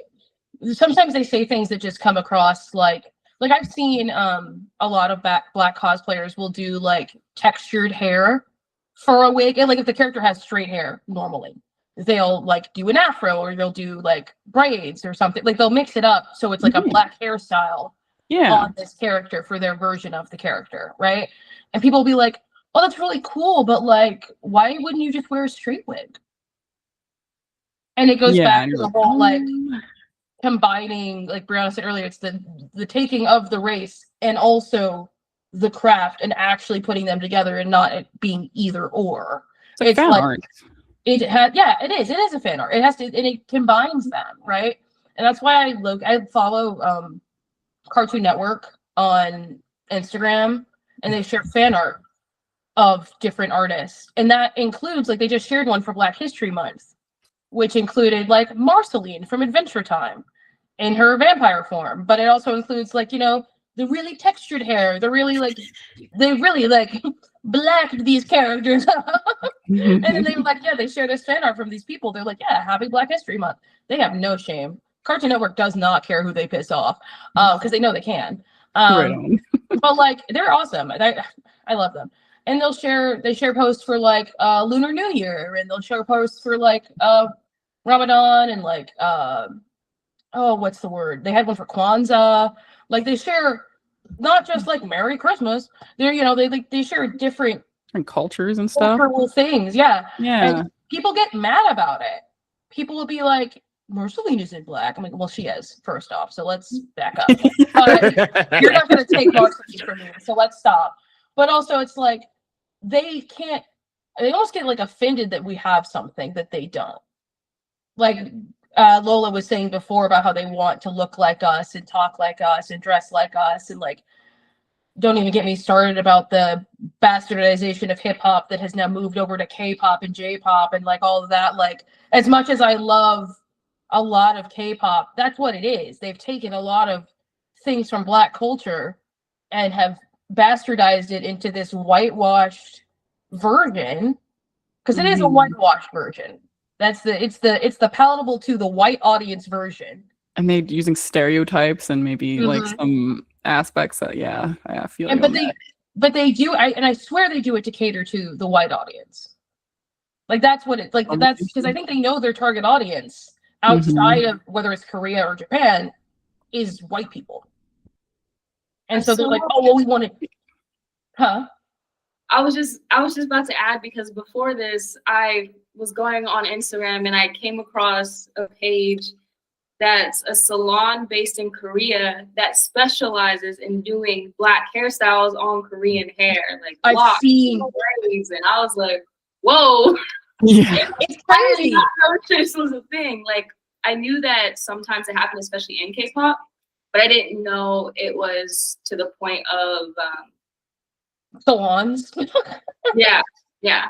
Well, and that's the thing. That's though, amazing. Like, but also, like, I don't know, and more so, I guess, as a woman than as a Black person. But I don't know if I'd be safe in South Korea. You know what I mean? Like, at least by myself. I mean, I'm sure if I lived with other people in general, I'd be safe. But like, I've been to lots of different parts of Europe, and it's weird because it's not the same as it is here, right? The racism is different there. Yeah, different flavor. We can agree on that. Like you know, like, different.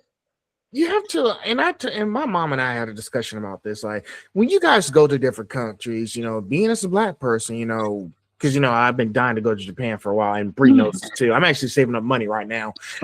You go to different places and they have different laws in place. And it's like, you know, Japanese people see Black people kind of differently, you know. You know, they have their own like jurisdiction, and sometimes they are shy. But you also got to learn that, hey, you're in a different country. We got to learn how to adapt when we go to a different environment. And I think that's more of an American issue than a Black specific issue. I think a lot of Americans, like, I can't tell you how many posts. I'm losing my mind over this shit. I cannot tell you how many posts I've seen in the last 2 weeks of Americans going to Europe and being like, why won't they take the US dollar? I could scream. What do you mean, why don't they take the US? It's the US dollar, bitch. What did you think it was for? Yeah. It's not we don't have a universal currency on this planet. I wish we did. That would make everything a lot easier. But we don't. We have to, like, have you never seen it? What? I was even just thinking that because I just got back from Mexico the other day, and some places do take American currency, and I was just thinking how sad it is that they're trying to cater and how heavily influenced they are by the States, and how, like, I don't know. It's just, but like, to go, like, I don't know. It almost makes sense, like, especially if you were close to the border for Mexico, that people would be okay with taking the US dollar. And likewise, if they were like, I don't know if they do or not for Canada, but I wouldn't be surprised if some places did take the US dollar so close to the border, just because it is close to the border. And if they go over That would make sense. to the US a lot, then like that would make sense, right? Like if I lived in Canada, but I know I go to US for business a lot or something, sure, yeah, I'll take the USD. I'm going there I mean, anyway, the coins right? we definitely do because they're very similar. So it's like Yeah. whatever, the quarter from Canada or the States. But yeah, I can't tell you how many Canadian quarters I've ended up with while counting a drawer at different jobs. But like, and I'm like, well, we'll find out what happens with that later. Yeah. But like, or what I did once was take a quarter out of my bag and keep the Canadian quarter for a while. I think I still have it, but for money. it's just like an ignorance for people Mhm. in America to not consider what it's like outside of America. Because I Yeah. also want to go to Japan one day. I've that's a bucket list place to go because I haven't been to any Asian or African country, and I'd like to at least hit up a couple Asian and a couple African countries before I die. But like at least one, right? Yeah. I'd like to hit some of the continents, right? But like for me, it's like I don't assume that I'm going to be. It's like a main character syndrome for Americans. Yeah. I don't Really assume that centered. I'm going to go to Japan and be like, Mhm. here is my US dollar. Please take it as your payment for this. Like, no. Like, I saw some lady, she went to France and they wouldn't let, like, take her money. And I was like, well, yeah, because you don't have the right money. So it's like, duh. And yeah, that's like another thing to consider too, like going, because I did go to Japan and I didn't necessarily feel, because you hear things, right? You're like, are they going to be scared of me, or are we a gimmick to them? Or some people, not to like just say Japan, but you know, like to different races in general, like sometimes countries, Black yeah. people are a gimmick for them and stuff like that. Or like, you know, like how people have a preference of like there's passport bros, you know, like the white guys that go and try to date women from Asian countries because they think they're more submissive, or trad wife bullshit. Yeah. Like it's kind of gross. So like, and same with like, I've heard people say like jungle fever when having a preference for Black people, and it's like, okay, That's a term from Nam. That's a term from like the Nam era of society. That's from like the 70s. I didn't know that was still being used. Yeah, it's crazy. I heard it not too long ago. I was like, okay. Or yellow fever, they'll say for 8, like, it's awful. Yeah, but like, that's from the 70s. That's like the 60s, 70s. yeah, I guess they're keeping that, trying to keep that, perpetuating that shit. They need to let it go. Yeah, honestly, old news. Nice. Well, if we're done with that, let's get to the mental health part, because I found the question earlier. So I think Bri might like this question because I think she's dealt with a lot of mental health situations as well, if I got that correct here. There's definitely been parts of my career where that's been a heavier focus for sure. So I'm confident I'll have something to contribute to the conversation. All right. Well, let's get to it. Like, what personal boundaries or practices have you had to develop to protect your mental health while remaining visible online? Oof. Good question. Who wants to go first? I feel like I may chime in a couple times during this conversation, but the first thing that comes to mind is honoring whatever that looks like uniquely for you. So I feel like today, present day, the big pressure is you have to be consistent. And while I acknowledge the benefit that comes with consistency, I also think it's important to sometimes check in with yourself and ask yourself, like, is that a realistic expectation for me right now? And also, I think that this would tie into it, like perfectionism. Like, maybe consistency for you is important, but if it's a struggle for whatever reason, maybe being able to have some leeway on what consistency looks like. I don't know, like, that's just a very specific example, but I think just honoring what you need versus what you feel like you have to do to get to whatever goal you have is, I think, the best approach for avoiding burnout and keeping your peace and sanity, and also knowing when to log off. Like sometimes, like I said earlier, going into this deep dive and rabbit hole of these files and all the layered information that comes with it, because for years I've been into, I guess, what now isn't as much labeled, but previously labeled conspiracy theory talk. And with a lot of this information coming out, a lot more people have been talking about those subjects. So I've been extremely curious, like, okay, what is the rhetoric now? What else are people finally openly talking about? And it's not being labeled as crazy or blah, blah, blah, blah. But then that's like so much being put into your brain and your sphere and your spirit that it can be overwhelming and in a way like overtake your energy. And this goes back to that situation with Squid Kid back in a few months ago when she was being bullied, but she also had mental health issues, which is really kind of like traumatized. Because, you know, so many people spend so much time on social media these days, and it's like, hey, we see new stuff every day. Listen, I'm on my phone 24/7. I only see a few posts, and then I go back to my day. But sometimes social media can be a little bit draining for your mind as well. Yeah, 100%. Like that was such a good point to make. Like, you want to stay informed, and it's changing so quickly, so it's hard to stay on top of everything, and then like the algorithms and then like the consistency, like the algorithm literally pushes you to be like post ever like more and more and more like quantity, and you really want to focus on quality, and it is draining. And then getting this barrage of something blows up, something happens, or your comment blows up and people are coming at you. And it's like, I don't remember if we said this before you started recording, but what B mentioned with like kind of going dark, like, you know, at this hour, everything's off, phones down, done. I just need to like turn my brain off and enjoy something. I've been trying to set boundaries better too, because I have been really bad with that. But like I will say like, hey, I'm down to have chats in my DMs. I'm open for that. I'm open to be here for anyone that needs. But there is a point where it gets a little too much if that gets pushed and taken too far. And then I'm like, okay, well, I'm not your therapist, maybe, you know, and stuff like that. And yeah, sometimes you just need to step away and like Bri mentioned, do it at your own pace. Like, what do you get out of this? Are you having fun? Are you happy? Just kind of block out the outside noise. It's like, yeah. And lately, you know, I haven't been posting a lot of pictures lately because I was like, I just got tired of it. And to be honest, I just be posting just to get people's attention. But I learned my lesson. I don't post things without any context behind it. Yeah.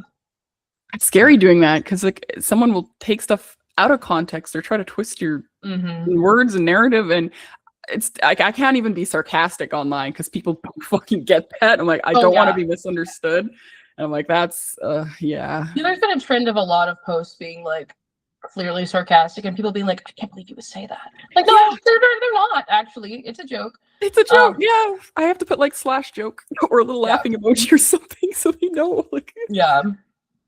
But for me, in all seriousness, I haven't like been doing much content creation over probably the last 6 months.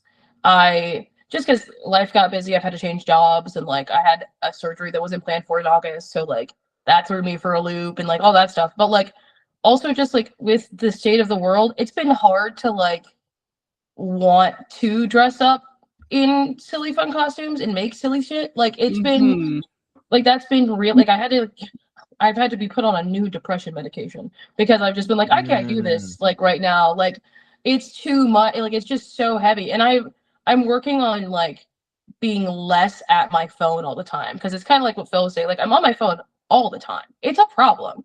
Like I'm trying to like, it's gotten to the point where I'm like, I'll be like in my house and I'll have my phone in my hand and I'm like trying to do the dishes. And I'm like, what am I, 14? Like I just put the phone down and do the damn dishes and move on with my life. Like it's not that they can wait 5 minutes for me to do my dishes and like move on with my day.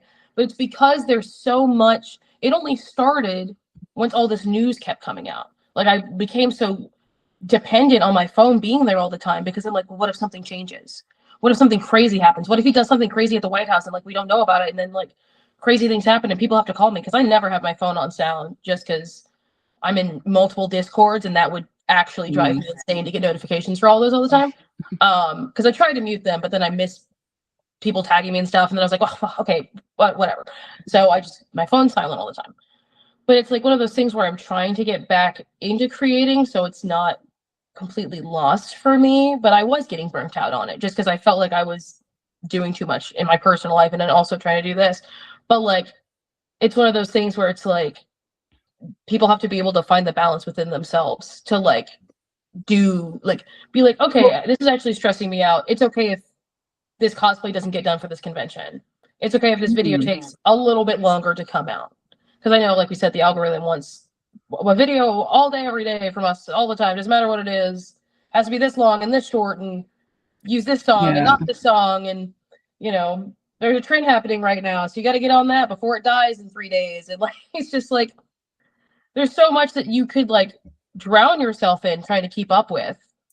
And it's just not worth it. But yeah, I've also started doing the like, I usually wait until I know my grandma's gone to bed. So in case she calls me, if she doesn't freak out if she can't get through. She's 70. Listen, I can't have her having any freak out. But like, once I know she's asleep, the phone will go off for at least an hour. I use my phone as my alarm. My new goal is to get one of those old clocks, like those old ones that has the beep, beep, like that one for my alarm clock. So I can just not have my phone in my room at night and just get rid of it and like move it out of the way. But like, it's just becoming such a like the first thing I did this morning, I woke up and I paid a bill at like 6 a.m. I hadn't even got out of bed yet. But they were like, this bill's due soon. I was like, oh shit, okay. And I was like, why is this the first thing I've done with my morning? Like, how is the first thing I do like, oh, gotta grab this little brick in my hand and like scroll for 2 hours while I fear reality and then get out of bed and take a shower. Like, so I think we need to, as a society, work on how much we consume daily of all forms of content, not just like the news and the serious stuff, but like the jokey stuff too. Like, too many people are like I have friends who don't really know what's going on in the world because their whole feed is just memes. And I'm like, how do you not know what's happening right now at all? Like, how am I the one informing you of I get not knowing every little detail, but yeah, like at least, you know, general. Well, like I don't even know if they knew about the shootings that happened in like Minneapolis. Damn. Like, Yeah, that's what, like, I mean, they were so like, wow, just not with it. And I'm like, how do you live in America? Like, this isn't this isn't like, oh, well, if you lived in a different country, I could understand like if the news didn't make it to you, especially because I do know our news is so like censored right now. Yeah. But it's like, you live in America.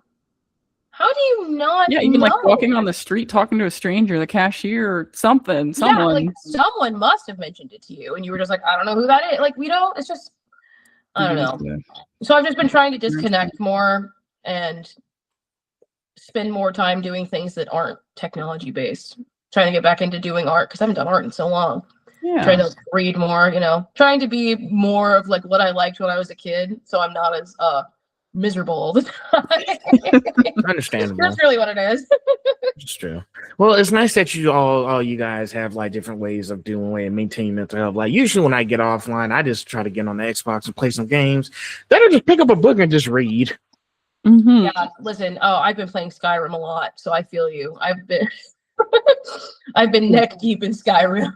I will say though, like having this space for conversations like this is definitely another method, like especially other colored people like get it, who understand like this. That's a huge, like, because I've never really had much connection with other colored people growing up, so I've been like out, like I just white people, like I voice a issue or concern and they write it off or something, so it's kind of like, it's damning, but it's so nice to be able to connect with other people who get it, and it's just so refreshing and vindicating. Also therapy. I feel like I didn't mention it, but I love my therapist. I think everyone should go to therapy. I don't care if they think they need it or not. I think everyone should go to therapy, get you a therapist, talk about issues. Because I will say I've had a right-leaning therapist before. Oh. Before the current therapist I have now, who is very much like on the same wavelength as me. She's also closer to me in age, so I think that makes sense. Mm. This was an old white lady, the one before. But yeah, she was, I mean, probably like 50 something, I don't know. But it's so weird that you can have all these like deep interpersonal discussions about like, yeah, this is what is going on with my life and why I'm in therapy and all this stuff. And then you can say something and you can visibly see them like, oh, you're one of those. Like you can see the shift behind the eyes of like, literally, I think I brought up something about how stressed out I was about Trump being in office. And then like the next session, she was just like, yeah, anyway, I can't be your therapist anymore. So, Oh my god. What?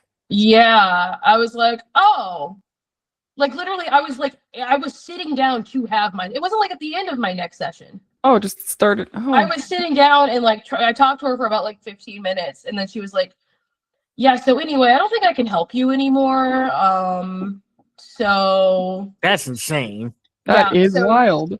And to be clear, my current therapist is also white, but like she's like, I don't know, 30. So she's like 31. She's around my age.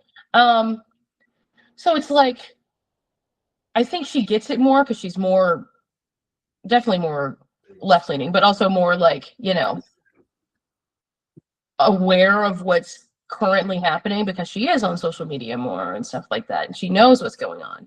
We do still have things that I'm working on with my therapist, trying to get her not to use AI, but we're getting there. I feel like that's, oh, my bad, go ahead. Oh, no, you're good, go ahead.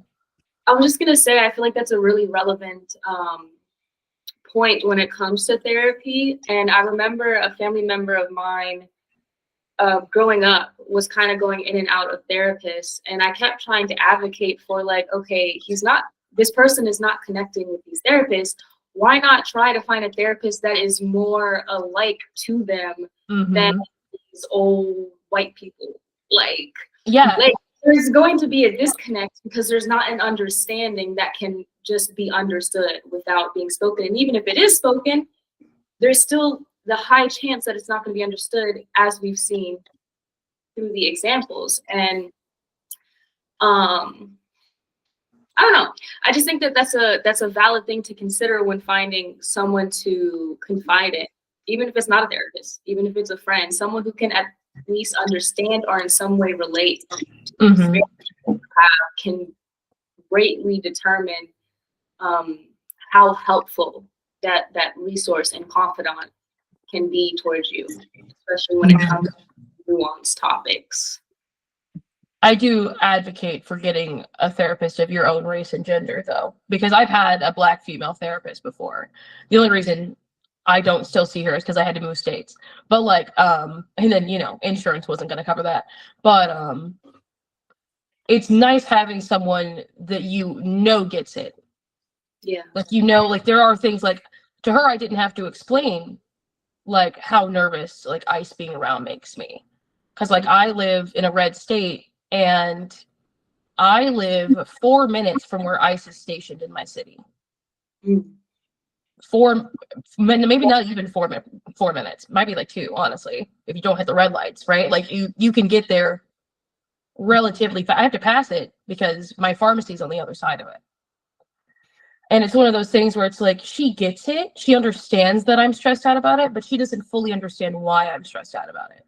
Especially now that they're allowed to like racially profile people and stuff. Like now that that's a thing that's happening, it's like I get nervous every time I leave the house, right? Because like I live in a largely Hispanic neighborhood. I live near no less than 4 Mexican restaurants and no less than 3 Mexican like grocery stores. Like I am in the Mexican Hispanic side of town, right? I am in the Spanish speaking part of town. And they know that. The apartment complex they're right next to is predominantly Hispanic. Like they know where their targets are. And I just live here because it's cheap. Like I got a good deal on where I live, and I've been living here for a few years, and we don't pay anything for rent really. But like it's it's also just like every time I leave the house, I'm like, are they gonna think that something's like, are they gonna stop me?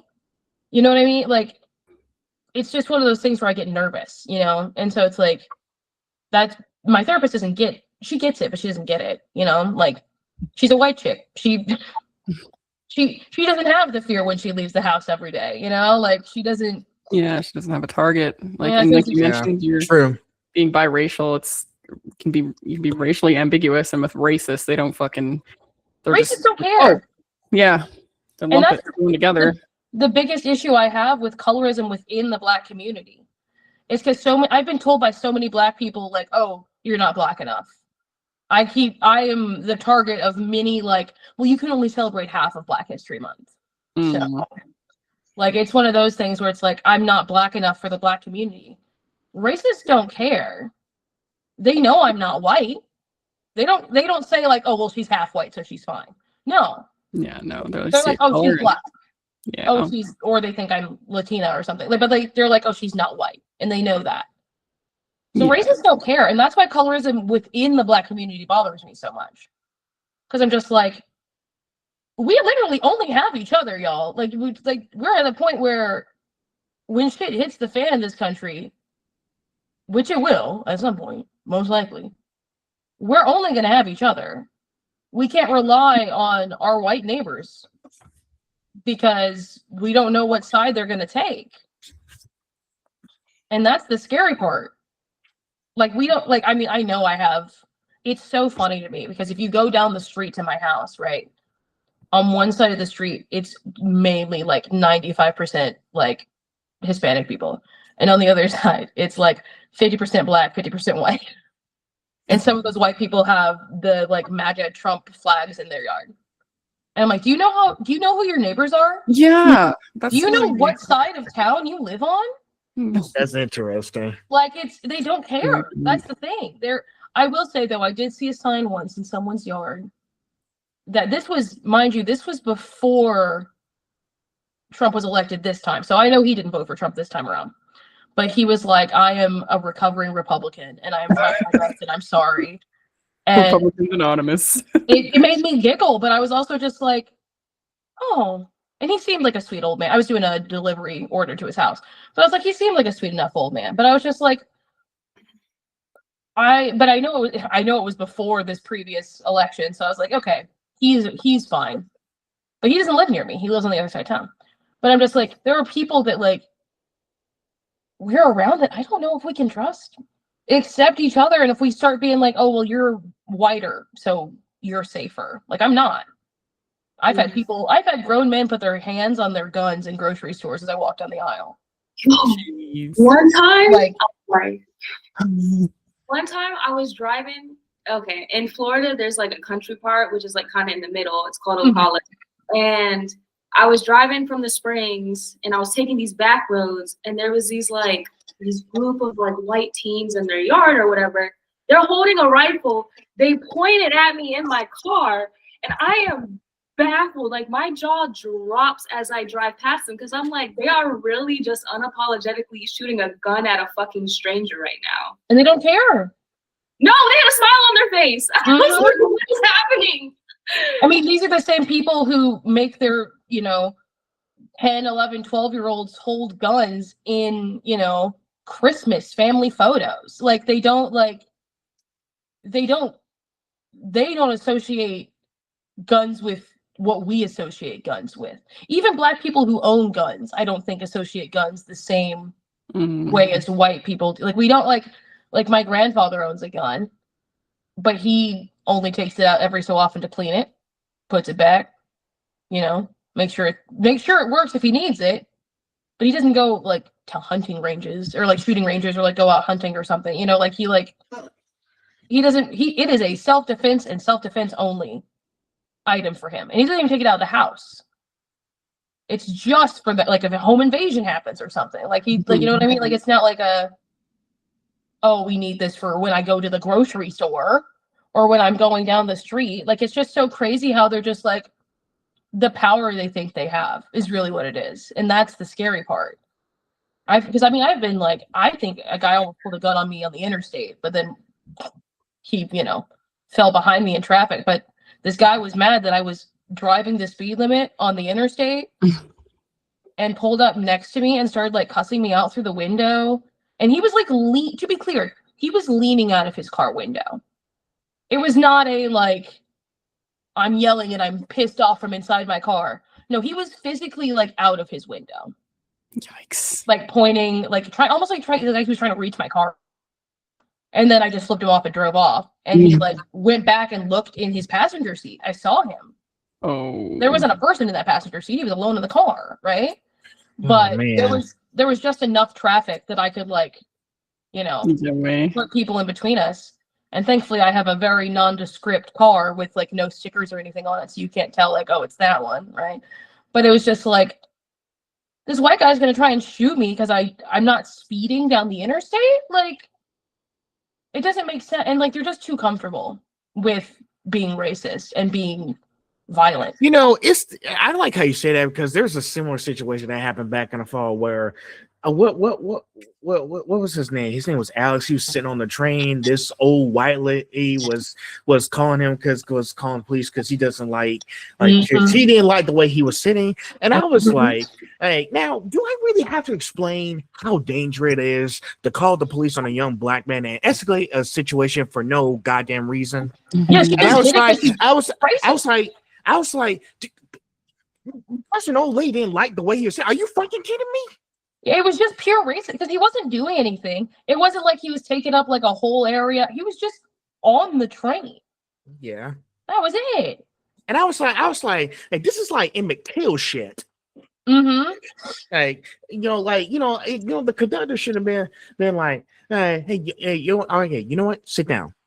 You guys see it right there? Okay, good. You sit in your seat and you worry about you. Mm-hmm.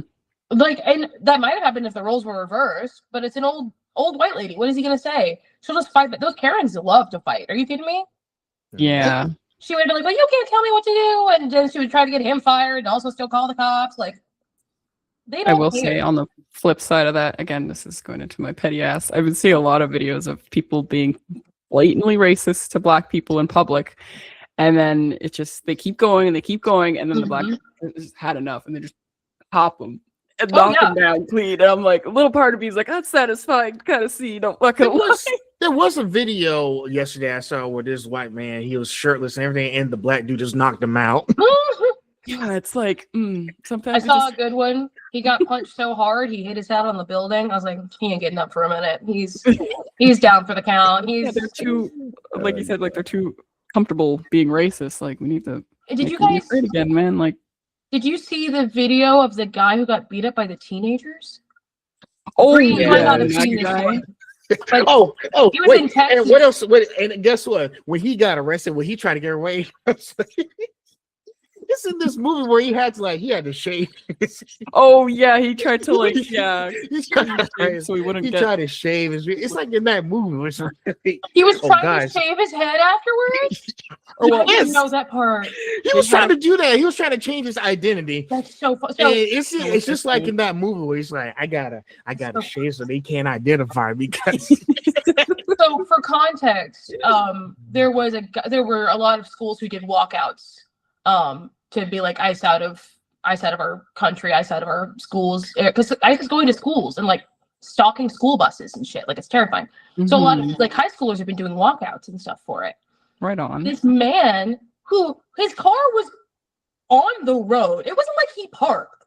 He was on the road. Into lane, Which is bold. Gets out of his car and starts trying to physically assault one of these kids.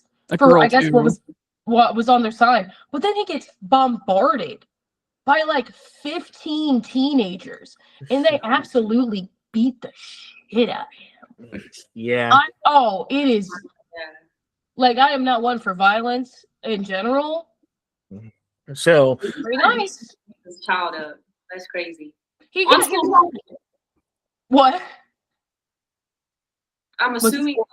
I said on school property, but that's me assuming because the school in Jacksonville, they couldn't leave school property, so they did their walkout on property. Maybe that wasn't every school. I was gonna say some of the schools that I've seen videos of were allowed to leave the property. Like some of the kids were like in non-school areas, but from where this video was taken, it's hard to tell if it was by the school or if it was just like in a random like third-party area that these kids were camped out in to protest. Because you really just see the fight. Someone started recording once the fight happened. Yeah. And then he gets beat up so badly, he has to go cower back in his truck. But since he left his truck there, one of the kids was smart enough to get his license plate. Right on. And when he got arrested, even though you shaved your hair and you shaved your beard, you still got arrested. Well, yeah, because he got So, arrested because they had the license plate. Because he didn't think his kids would be smart enough to know to get the license plate off his truck. Exactly. So afterwards, I was like, hey, so yeah, maybe going forward, learn to stay in your truck and keep your hands to yourself. And let this be a message to everybody saying, like, yeah, maybe I shouldn't do that. I also don't know what he thought was going to happen. Right. Like, you jump a bunch of kids and you think, even if he had successfully beat them all up, what then? Yeah.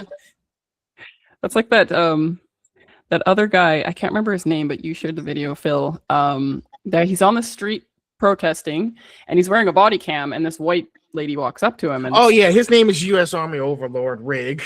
Yeah. And then she like comes up and like starts trying to hit him and smack his phone away, and then he shoves her, and then of course she dramatically falls and acts like, oh my god, he attacked me. And luckily he had the body cam footage and the police are like, oh, okay, yeah, no, you're fine, but bro, like you didn't do anything.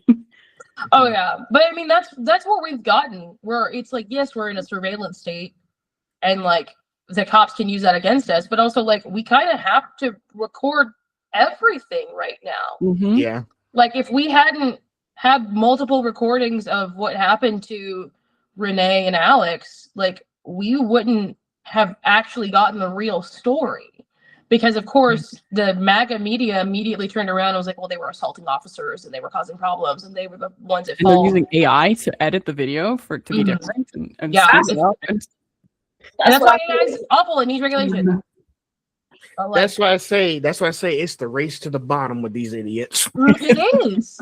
Because they keep finding new ways to disappoint me every day. And every day I log on to the internet, and every day I'm more disappointed than I was the last day. Pretty much. Oh goodness. Okay. Well, I get a good thing. Since we've been on this for 3 hours, I guess we probably need to wrap this up at some point. But let's go ahead and just get to the finale and say, like, despite everything, what gives you hope about future Black representation in nerd and fandom culture?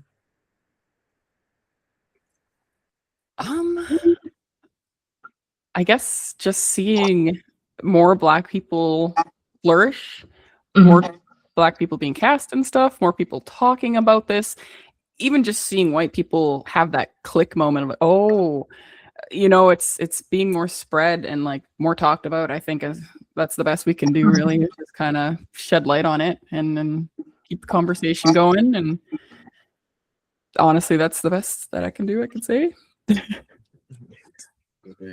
Yeah, Onyx. Yeah, so this is gonna sound crazy, but please follow my thought process. Yes, so we will. I don't know if any of you have seen the Markiplier movie Iron Lung. Oh, yes. Not heard about it. Okay, so there is a line in the movie that so for context, for the two of you who have not seen it, he is being forced to be a part of this like scientific expedition. He did not sign up for it. He is a convict. He is being forced to do this. There is a line that the scientist in charge uses, which is, "This is bigger than me." And she says that line several times. This is bigger than me. And it sounds arrogant at first, but like at the end, it's like, oh, this is not just some arrogant like mantra that she's forced to say. Like this, you can tell she means it, right? And I'm not gonna lie, I watched that movie and then I sat in my car and I cried for like 15 minutes and then I drove home. But I wasn't crying because of the movie itself so much as how much like Mark's content has meant to me because I've been watching Markiplier on YouTube for like well over a decade. He's a good one. Like I'm almost 30 and I've been watching him since I was in like middle school, right? It's been a long part of my life. But to see him talk about it afterwards and like talk about the reviews and stuff and how he felt like the movie was bigger than him and stuff like that, it hit me where it was like, we need more, because I've honestly been like considering like maybe I should just quit trying to make content for people. Maybe I should just quit trying to like do this thing, because I have videos that I need to edit for YouTube. I want to live stream more. Like there's a lot of like, I want to make more cosplays just in general, but I'm like, you know, I got really depressed during the like December, and I was like, maybe I should just give it all up, right? And then I saw that and I was like, but what if there's a kid like me who needs to see someone like me doing the thing that I'm doing? And that's when it became bigger than me, right? That was my this is bigger than me moment. And that like is why like I had to download a new video editor on my computer because I don't have the old one. But like it was it's been the start of me being like, this is no longer about me making art for myself. I mean, it's for me. Whatever I choose to make is going to be something that I want to make, obviously. But like, it's now gotten to the point where I'm doing this for other people. Purpose. It's doing it for people who are younger, who maybe are afraid, who are shy, who want to do things but don't know where to start, don't know if they can, don't see themselves anywhere else. Like that was the like, oh no, I have to do this. Even if it's not a big thing, even if I don't get super famous for it, even if it's just one kid who like, you know, is scrolling on Instagram and sees a video I made and they're like, oh, she looks like me. That would be even if I never know about it, right? Mm-hmm. That would be enough for me to feel like I've done something good, you know? Well said. Yeah, definitely well said. And Bree, you got anything? Yeah.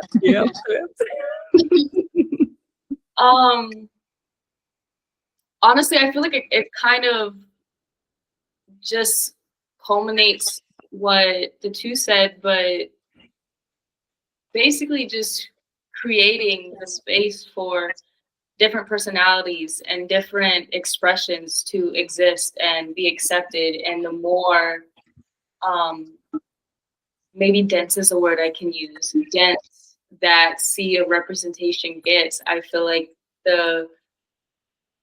inherently the more Black people or people of color in general, like all the diverse identities can not be a monolith.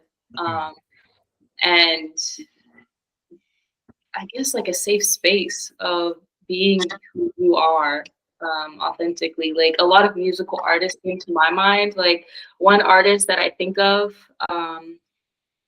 I don't know how big she is, but I've known of her for a bit, and I think it's Jungle Pussy. And she's very like eccentric and unique in how she goes about her expression. And that was always very freeing for me to see as someone who gets so in my head about if I'm being judged or whatever the case may be, to see someone just like express himself and just be and be like, you may think I'm weird, but I don't care.